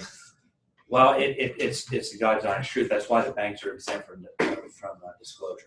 Example, mold can develop. There was no Yeah. mold at the time of the listing, but the Bingo. listing's been on the market 8 months. We've It's had sitting there. 5 feet of rain, crawl space, mold, moisture. But in general, when you're doing the BPO, you're including the fact that it needs a new, let's say things. Yes, again, oh, so absolutely. You're including all of that and they're Yeah. taking that into consideration when they're pricing the property. For the most part, yes, yes. I'll include the kitchen faucet. You know, needs a new kitchen faucet. The windows, the this, the that. Now, there was one foreclosure over on Norman Island, Mhm. 100 Norman Island, whatever, over Right. there. Anyone see that house? This was like last summer. Yeah, I remember. Did you go in it? Never, Did you go in it? I did. Okay, so Yeah, there I heard were about like, I don't know, like pudding cups or Jello cups, like hundreds of them, empty in the house. Like it was so creepy, freaky. I heard it was And there really were- trash. That should have been removed. The trash in that house, and in the pictures you could see the trash. Oh my God. It was insane, like an unflushed toilet. Like, it was so disgusting. I was like gagging walking through there, and then those pudding cups or whatever they were, yogurt. I don't know what they were, but I just was like, all I could see is like 10 little kids living there, like by themselves. And I don't know what was going on, but it was just, and I'm like, God, why did somebody not even clean it up? What I was gonna say, when you were saying you would check to see, you would do all that, but think about how agents are. It's like doctors, they're not all good, right? Like like I wouldn't list a house like that, even if it's not foreclosure, whatever. I look at pictures and go, why would you leave all this stuff in the kitchen? Well, and the other thing It's an too. agent. It's people, don't you think? Well, but Yeah, sometimes the or other thing or too is it is, the bank though? Is it's the bank that owned that? Would they be like, no, there's, you know, we don't, I don't know, we're not cleaning, they wouldn't, depends. they wouldn't expect you to do it by yourself or pay for Well, I it. don't do anything. No. So you would Don't leave touch it. Oh, hell yeah. I don't touch any of that. No way. We hire people to do that. No, so but they don't contaminate. hire someone, yeah. that's what I'm You saying. know, the bank has what's called the servicing company is what I was referring Right. to. The people I that didn't mean maintain you. the I yard. mean, you the- get your garbage bag out. No, but you would make Right, sure, but I don't have allotment to go out and hire somebody to do Oh, that. I have to submit it all for approval, and if they approve it, So that's then I the can thing. go hire somebody to do it. But if they don't approve it, then it just stays. why would they not approve it? Again, no Why logic. Why would they paint one wall and not the other wall? Yeah. That's the craziest thing I've ever seen. To prove the painting of one wall, but not the other. All right, so let's get through a couple more of these, and then we should be done. We're doing good. Y'all are hanging in there. But as y'all can see, we're gonna need another class. All right, okay. All right, so bidding on auction property, this is not at the courthouse steps, right? And there's a lot of this stuff going on, okay? So is this my situation? This is your situation, Oh, yeah. okay? The first thing you want to do is if your client contacts you or if you find a property at auction.com or Hudson and Marshall, and that's all written down for you in the back of this thing, right here for you. So don't worry about writing that down, okay? First thing you want to do is figure out the terms of the auction, right? A lot of these auctions have a 5% buyer premium. Sometimes the advertised price, even if it's advertised in the auction and in the MLS, may not be the reserve amount. Okay, if you're dealing with an absolute auction, if they get $2 for the house, they sell the house. If you're dealing with a reserve auction, they have a set period or a set number that they're going to have to get for that to clear. Okay, make sense? So download any and all documents available to review with the client. Know the difference between absolute auction and reserve auction. We just covered that. May not be able to access the property. Again, a lot of times these foreclosure attorneys are throwing these things on auction.com, Hudson and Marshall, and all these places. They're not foreclosed on. Okay? Do not access those properties. It will say at the bottom, property is occupied. Do not access property. Criminal trespassing, this, that, and the other. Okay? If you can access the property, because sometimes they'll put them on these sites and they know that they're vacant, right? Then they'll put a lockbox on it. You can call in and get an access code. Typically, it's not through showing time, but it's through some other source, and they'll give you the lockbox code. They'll verify your license, verify your name. What they're doing on their computer when you call these numbers is they, my license is George A. Wimberly IV.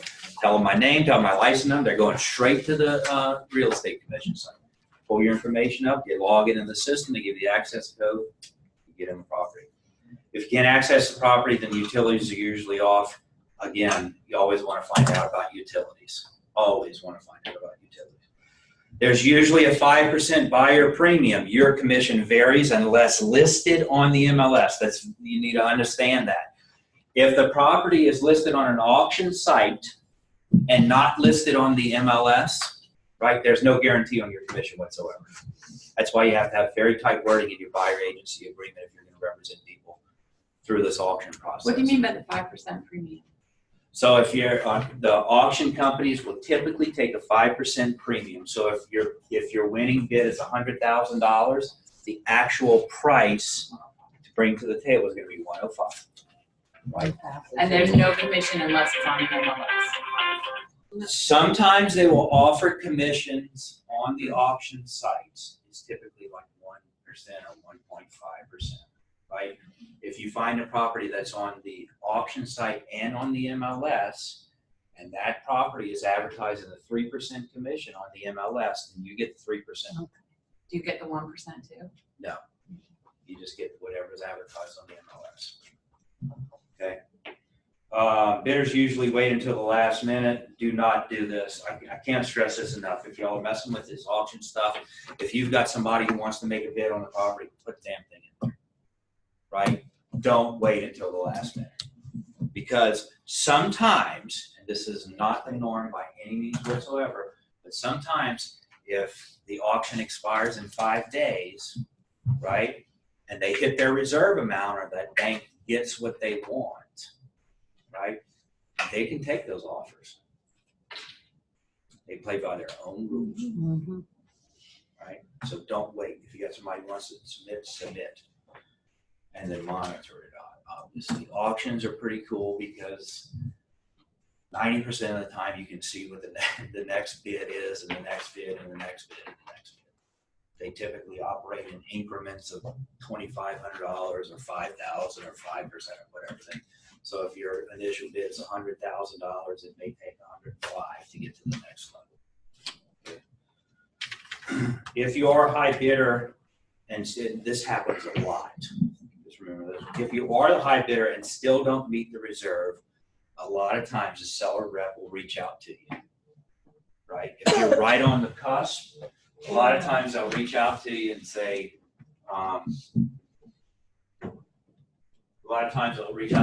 hey, you're at $100,000, right? The reserve is $105. You think you can do $105? If you say yeah, you got the property. Do you have to be an agent? Can a regular person? No, regular people can do it. Some sites you have to be an agent. Hubzoo, I think you have to be an agent. Auction.com, I'm 50-50 on that one, whether or not you have to be an agent. Hudson and Marshall, you don't have to be an agent. So, anyway, So they'll do the paperwork for people? there's no paperwork to do. So what happens is you're working with real estate agents, your buyer agency agreement, all of the terms of your buyer agency agreement, the sample form of the contract and all that stuff. They use their own forms, their own contracts. And so they send all that to you. And that's including like if there's a repair or whatever. Now, if you buy a property at an auction, I can tell you within 99% on this one. You buy an auction on a property, there's no repairs, there's nothing. Period. You are buying it in as is condition. No inspection, Unless- is there an inspection period? Sometimes they will give you an inspection period, but most of the time, no. And it'll say in there, right, Yeah. no inspection. It does us 2 phone calls and a download to figure that out. And it literally said it in red print, no inspection period. That means 100% as is. However, However, see, this is the rhyme or reason. so So what the happened? agent, oh God, Lord help me to say this quickly. Okay, so the agent, it went off of bids, like where you can't even make a bid. And we were going high, it went off, and the agent said, finally, after 7 emails, 6 phone calls to him, whatever, says, just send an offer, email me an offer. Do you want some inspection time, even though it said no? We'll look at it, he says. He must not have had any other offers then, or not good ones. It was on, being bid on, and I told you that it was being bid on, and then it went off, so now we're waiting to hear back. We did a strong offer, even saying we don't care about the inspection anymore, any of that. Now he's saying, well, now just go put a bid in. Well, guess what? It's not even on Hubzu to put a bid in, and this is the agent telling me to go put a bid on Hubzu. But it's not there, so I've gone to like the escalation department, I've called Right. Bank of New York Mellon, nobody knows. And it's still not on.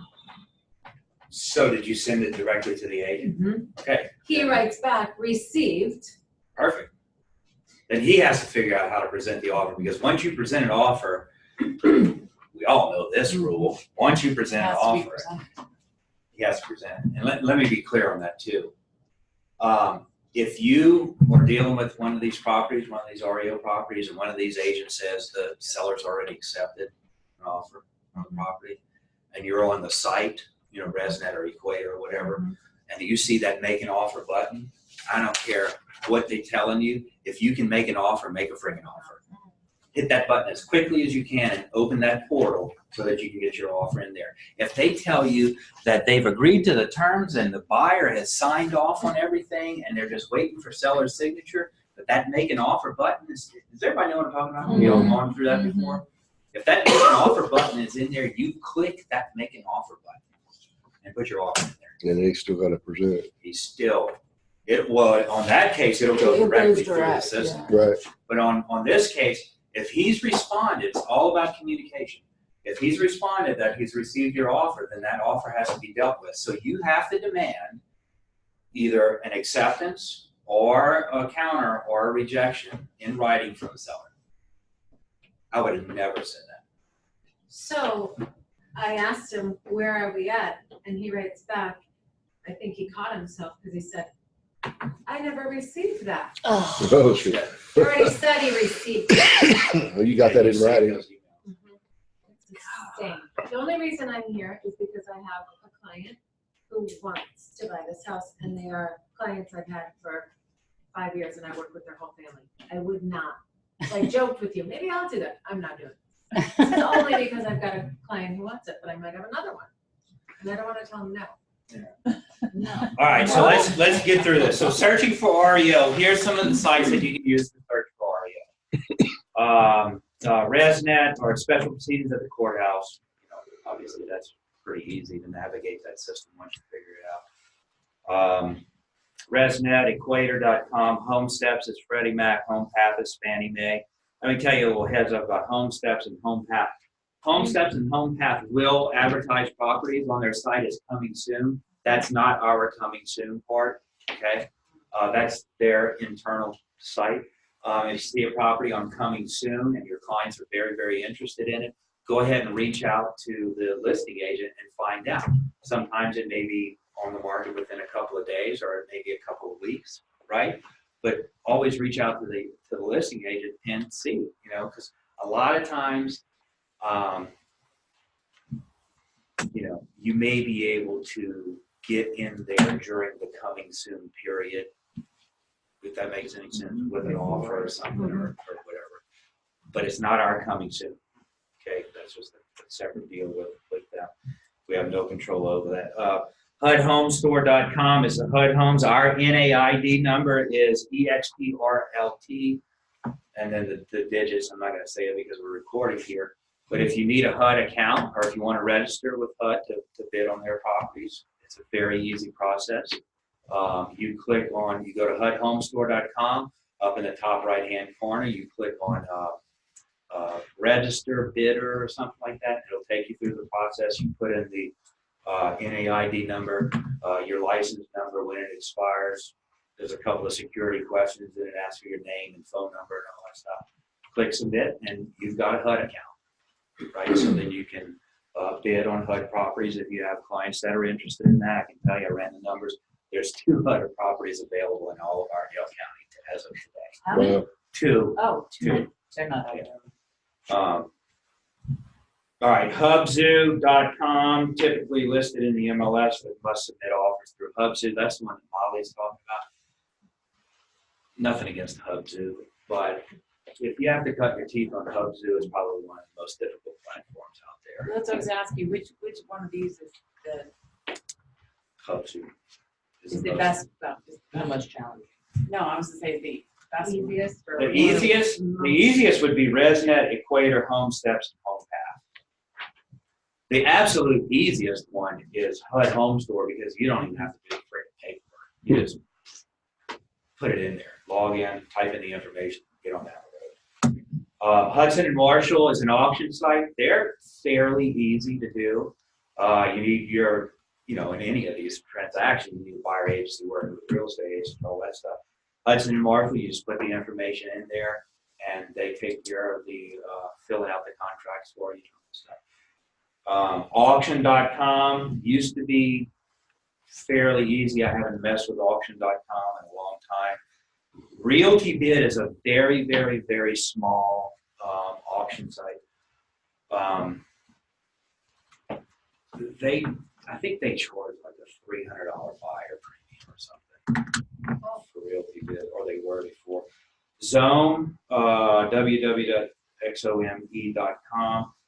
Zone, I think they have a feed, like a third-party feed from the MLS, because there's regular properties on there. If you look up at the top and click the auction button, that's where all the short sales and foreclosure, pre-foreclosure, and auction properties are, or in the Zone thing. They do charge, I think it's $175 technology fee out of your check as the buyer agent to process the file. Yeah, a lot of times they'll say on the listing, if your offer is accepted, then you owe this fee. So that the listing agent is making the buyer pay the fee. If it's closed, Yes, if it's right? closed. Yes. So if it's accepted, you still have to close on it before Yes, they can't just charge it. true, yeah. And then the other thing, any bank name with REO at the end of the search, so U.S. Bank REO, Wells Fargo REO, SunTrust REO, will direct you to their site where they advertise REO property. And then some of the attorney sites as well, Shapiro, Brock, and Scott seem to be the main ones. And then we were going to talk a little about being a listing broker for corporate clients. We talked about that a little bit.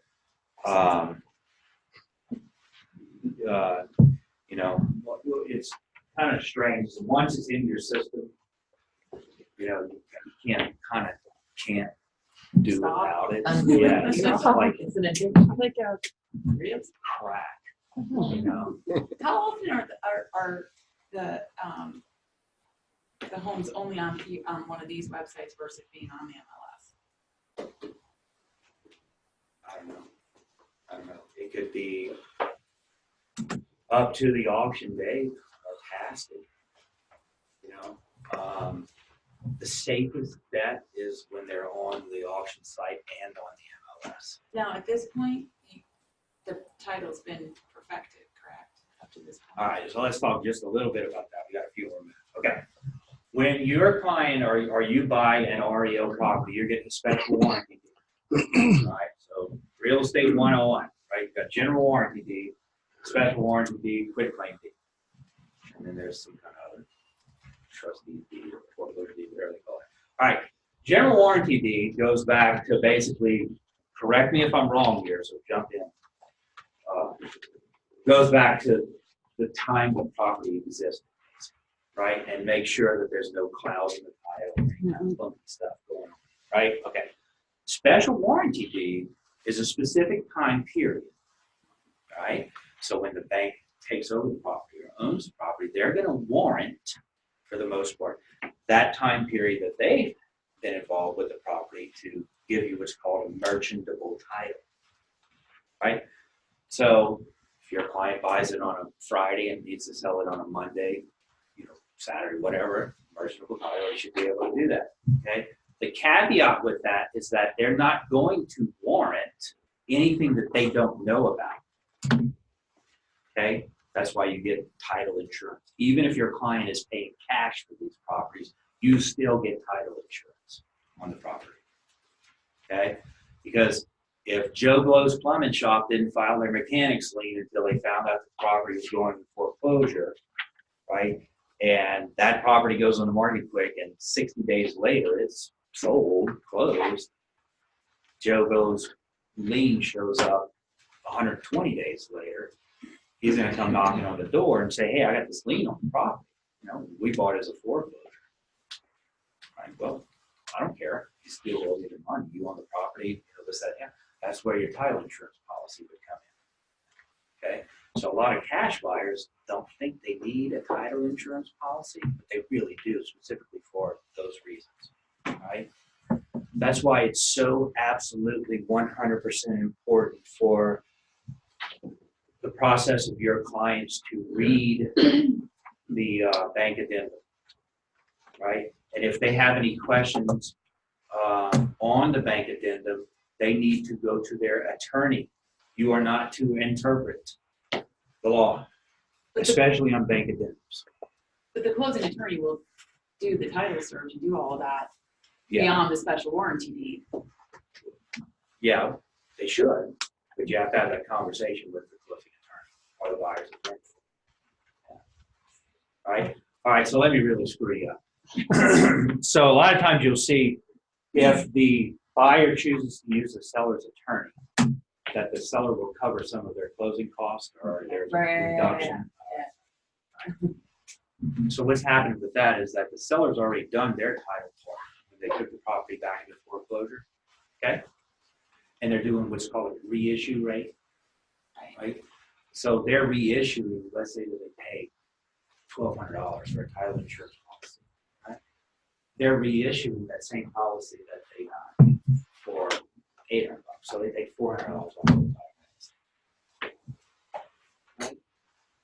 Even if you agree to use the seller's attorney as the closing agent on the property, as a closing attorney on the property, that's fine. You can still, buyers can still hire their own attorney to navigate them through the waters here. That attorney's just not going to close on the property. So they can hire their outside attorney to look at the documents and make sure that they're. But if the buyer's attorney, whether they're happy with the seller's attorney or not, regardless, when they hire one, Right. that finds that there's a fraud on the title prior to the special warranty deed time period, they don't have to buy it, right? If it doesn't get cleared up. It depends on what the bank addendum says. Most of the time, there has to be clear title of the property for the title insurance policy to be given. Right? Okay? But sometimes, and it'll say in the bank's addendum, what they'll cover and won't cover. Thank you all for coming. What they'll cover and won't cover. Sometimes the buyer has to pay that stuff. They play by their own rules, right? So like excise tax. Fannie Mae doesn't pay excise tax. Fannie Mae is a government security exchange. They don't pay excise tax. As an argument on every Fannie Mae file that whoever gets votes. Because the buyer attorney is saying the seller has to pay the excise tax. Fannie Mae says we don't pay the excise tax. So then the buyer pisses and moans about the excise tax. It's $200 and price $2,000, whatever it is, right? The buyer pays the excise tax. Period. Set it in the thing. Right? That's why you have to read that addendum. And if you have any questions, it just happened to me on this property in Cindy Lane. I got multiple offers on it. Damn thing's been on the market 520 something days. All of a sudden it hits the magic realm. Bang! Got multiple offers. Guy calls me, want me to guarantee that he's going to get his earnest money. The buyer calls me, want me to guarantee that he's going to get his earnest money back if he terminates your inspection and all this stuff. No, I'm not guaranteeing anything. The seller has the right to refuse.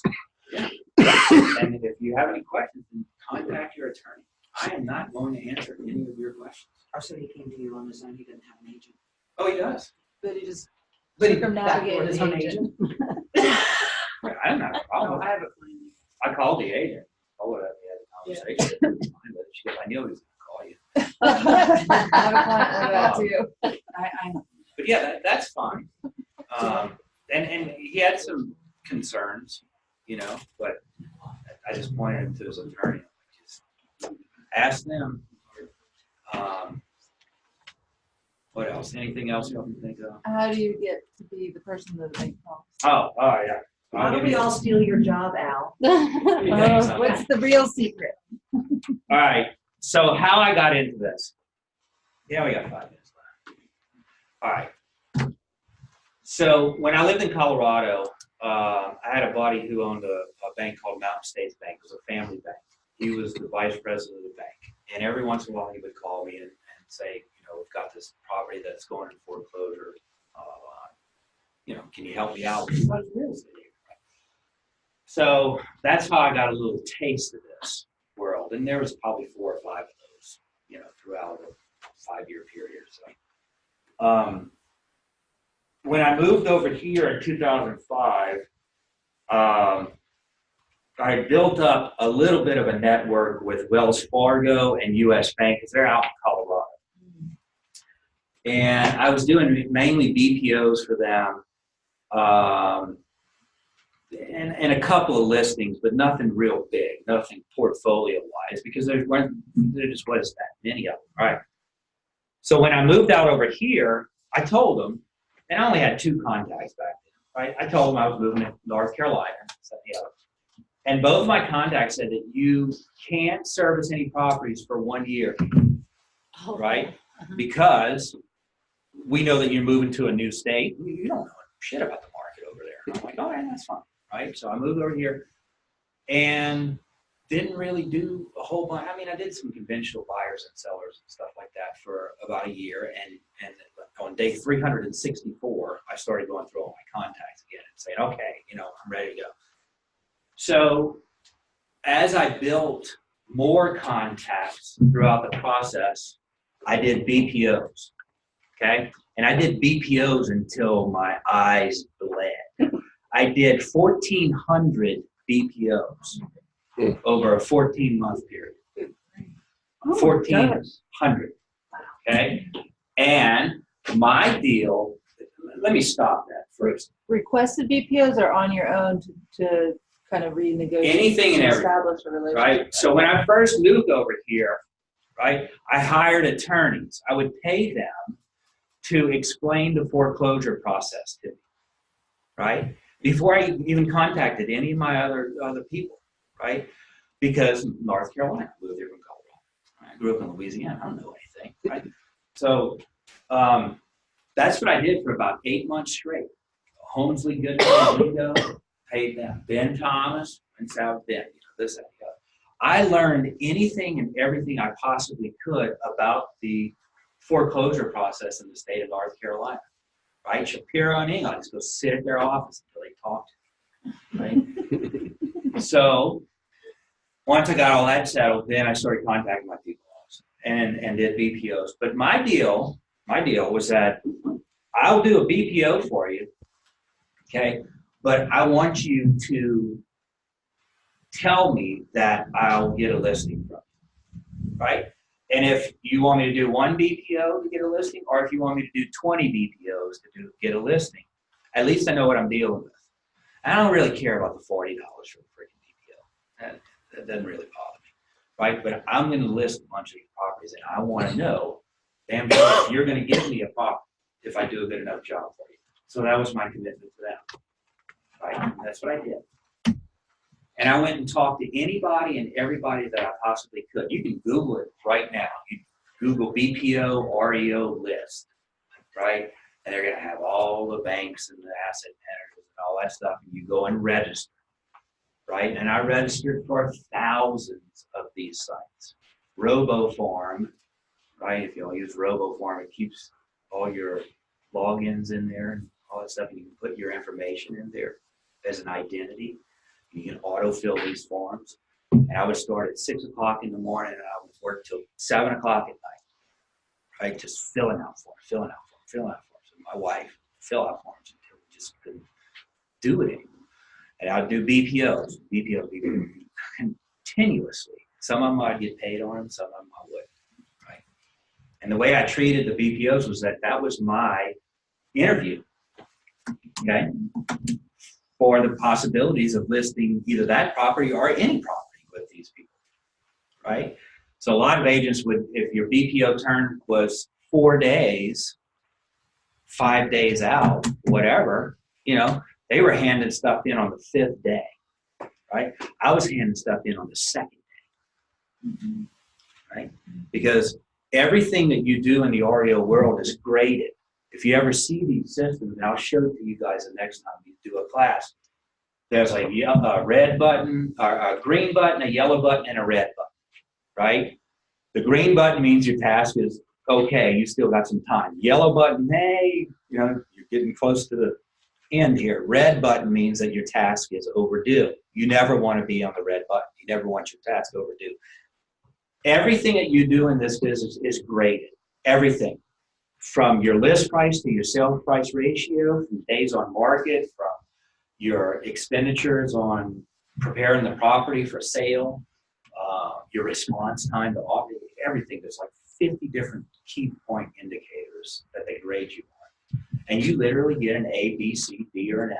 If you get a C for 60 days straight, you're gone. I just think it's funny that they track all of that and yet they Yeah. screw it over tens of thousands of dollars with price reductions and not accepting offers. It doesn't even make sense. It's a different audience that's looking at the things. It's investors on that end, and here it's just employee, people, contract workers. So I did all the BPOs and all that stuff, and then I started getting some listings, and then that was a whole other ballgame. Do listings and do the BPOs.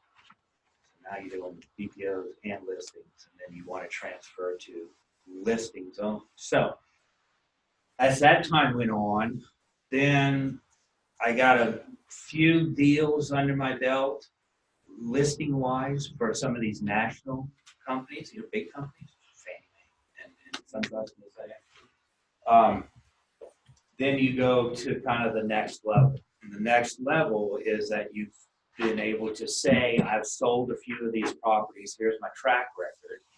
Then you start joining other organizations, right? REO MAC, NRBA, the National REO Brokers Association, right? And you play in the big leagues. So the National REO Brokers Association is a membership, and I got out of it years ago. But I'm probably going to join back up again. So let's say that hypothetically it was $1,400 a year to join, right? As the top 1% of REO brokers across the nation. You couldn't just buy your way in. You had to be vetted. They called asset managers that you worked for and all this stuff.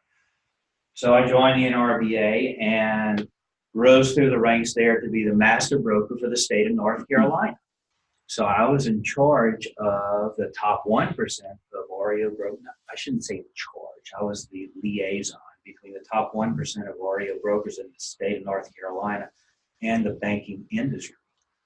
Right? So if a bank needed to find somebody in Elizabeth City, North Carolina, I don't know where that is. Way the hell over there. Right? That's one of the things I would help them do. Right? So then you join that organization, you join another organization, you join another organization. And you just network with all these people and continue to grow and grow and grow and grow this thing. You know, I used to tell people when they'd come in my office, I had Wimberley Properties, long time ago, right over in Mooresville, right by the Chick-fil-A, you know, Rolling Hill Road. Always kept my door locked. It was probably about as big as this right here. There were 5 offices in there, and I had 2 or 3 agents that were working there with me. But I always kept the door locked. People would always beat on the door. Why is your door always locked? Look what I do. I don't know who's walking in here. Somebody pissed off 2 days ago with a freaking shot. So anyway, that's how you do it. And there's going to come a time where they're going to need, you know, I would say probably right now. You know, you never want to be behind the wave, right? Because we used to always joke around, if you weren't an REO by 2010, you ain't getting it. You know, and that, all honestly, that was probably 100% correct. If you weren't in serious by 2010, the chance you get slim at time.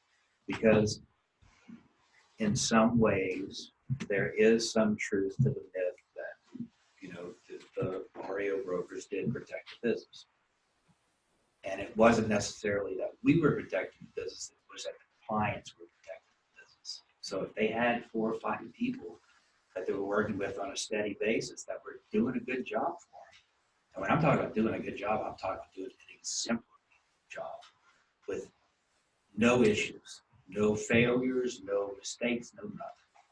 Because there's 5 people standing right behind you. If you screw it up, they're going to put number 2 in. What do they usually, how do they pay? What are they percentage wise? Oh, so it's usually, and everybody's EXP, right? Okay. Usually 2 to 2.5% on the list side. For a long time, they were paying 3% for buyer agency. I don't really think that dual agency on an REO property is right because of given the knowledge that I have about the, you know, there's no way that I can represent a seller's or buyer's dual agent. So I'd say maybe once or twice that I've ever practiced dual agency, and it was only because they were either friends of mine or previous investors. The commissions are structured. There's no, you know, if you sell it yourself, we'll go down to whatever, you know, percentage. They pay the same commission no matter what. So there's really no reason whatsoever to try dual agency as far as I'm concerned. That's where you get the real line. The other thing too that I missed is material facts on REO. On any property have to be disclosed, have to. And you should ask what material facts are available. And for some reason, I forgot to write that down, but I've got one right now where there's a water leak in the bathroom upstairs, and I'm not 100% sure that the property is going to be able to be de-winterized without repairs. And I've told all the agents, you know, as long as you disclose, or as long as they disclose the material fact, you fine. The bank doesn't have to repair it, right? So if you, and here's another kind of myth, but it is the truth. REO brokers or any listing agent that's going to be listing these bank-owned properties do not open inspection reports unless the bank asks you to send the inspection report over. Okay? So if you do a property and you prepare a repair request addendum, and your client says send over, or you think send over that inspection report, and they have, because now everything's a material fact, they will delete the inspection report. Period. Because they don't want to know. They don't want to know. The banks don't want to know. Right? But if you send If a over the listing report- agent sends an inspection report to a bank, there's about a 99.99% chance they'll be fired. That what? They'll be fired immediately. So when you're, The listing when you're agent pricing it and you're doing it based on the condition of the property, you don't tell them, I mean, you tell them, well, it's based on the condition and that's it. You don't tell them what specifically. No, you tell them exactly what it is. That you know. Don't give them the report. No, well, you wouldn't receive the inspection report until the property was under contract. So you're just. Oh, you mean the buyers? But didn't you say that the listing agent does their own inspections? No. Sometimes the banks will require an inspection to be done, but that goes to the bank, then go to the agent. So they'll hire their own people, or you'll hire their own people, and those people send it to the bank.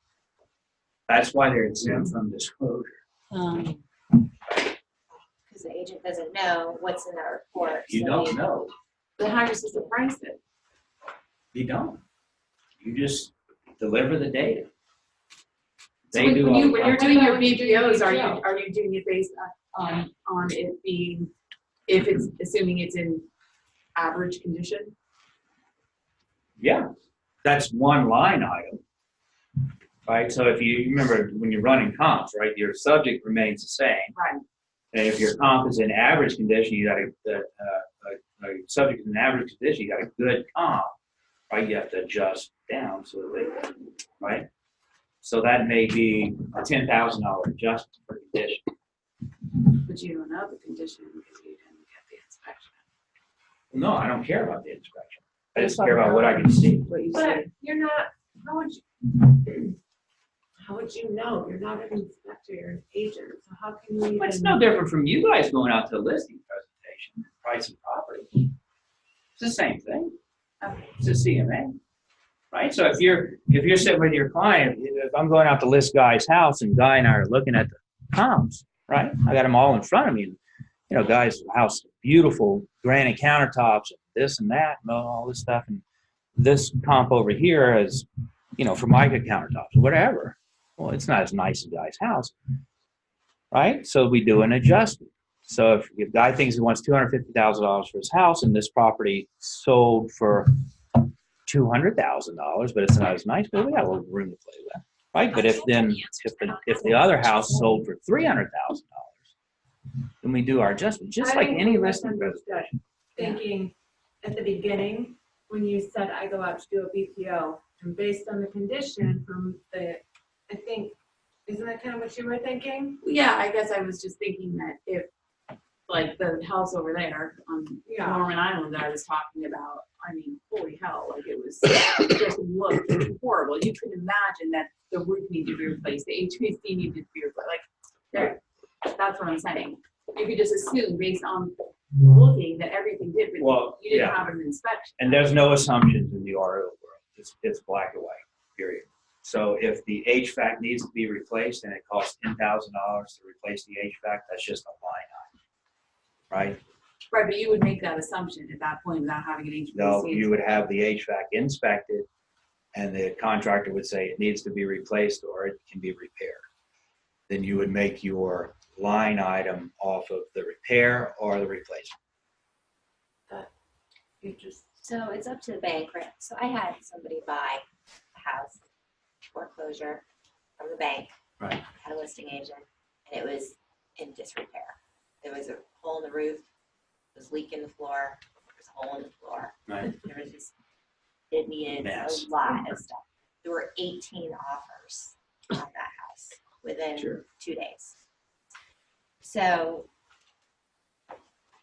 it was obvious. So the bank could have said, well, I mean, it was in such bad condition, they decided, I'm sure, to just sell it as is. I mean, it's just sold as is. There was no disclosure of anything. but they can decide if they want to repair or put in a new AC unit, depending on what they want to do, or they're trying to get a higher price. All right, yeah, so what you're talking about is the as-is Yeah. repair. Okay. So let's say they go out to a house and I know for sure, not assuming, I know for sure that thing needs a new roof, it needs new air conditioning, it probably needs carpet, you know, and some paint on the walls would be really kind of cool, you know. All right, so you have your as-is and your repaired values, okay. On the top of the as-is and repair, there are lender-required repairs that you expect, right, to get top dollar for this house if you're going to suggest that it be sold in repair status, right? You have lender-required repairs, and then you have non-lender-required repairs, okay? So in my brain, I'm looking at this thing and I'm thinking most probable buyer here is FHA or VA, given the price range, right? Most probable buyer is FHA, VA, and it's probably going to require carpet in the rooms, and it's probably going to require the over quarter size holes in the drywall to be repaired, and all that kind of stuff. So you would list those as most probable buyer, FHA, VA financing, right? Suggested lender required, could be lender required repairs, to be repaired. So $500 for drywall repair, $1,500 for new carpet, blah, blah, blah, blah, on down the list. $5,000 for a new HVAC system, $5,000 for a roof, whatever it may be, okay? And the asset managers, the banks, they look at that and they say, okay, according to the comps here, because they see all that stuff too, you know, they look at this, a lot of data that goes into these matrices here, right, to figure this stuff out. They look at it, and every one of the properties that sold has been FHA financing. Okay, so then they're looking at it, oh, you know, maybe we should repair this to at least lender standards, right? So they'll go in there and fix that stuff, right?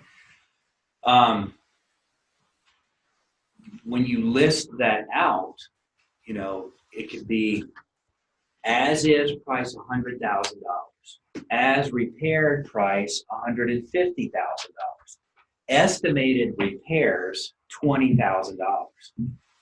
Okay, it would be very difficult for them not to absorb that $20,000 repair to make an additional $30,000. I mean, that's yeah, with anybody selling. But then you have to get all the vendors out there. Sure. Do not you have to pay for that up front? Sure. Yeah. So the 20 grand you have to work out? Sure. You get reimbursed. I know. I'm saying. Sure. Yeah.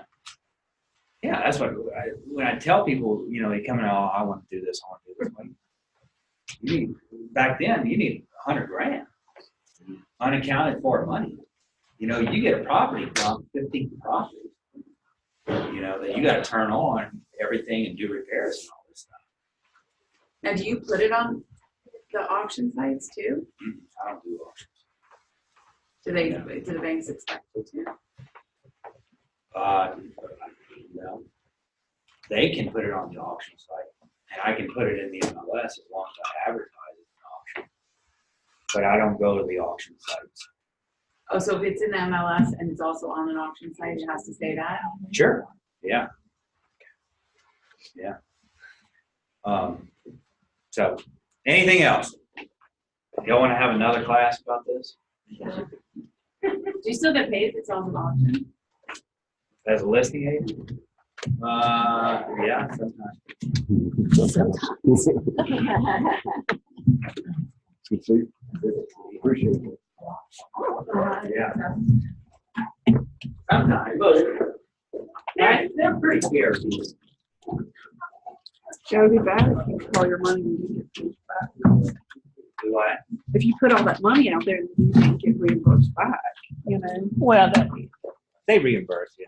It's Okay. just, It's doing that. Thank you very You much. said something, but I'll think about it and I'll call you sometime. But thank you. That was Sure. really good. you think so? Thank you. Appreciate it. I don't know if Greg got all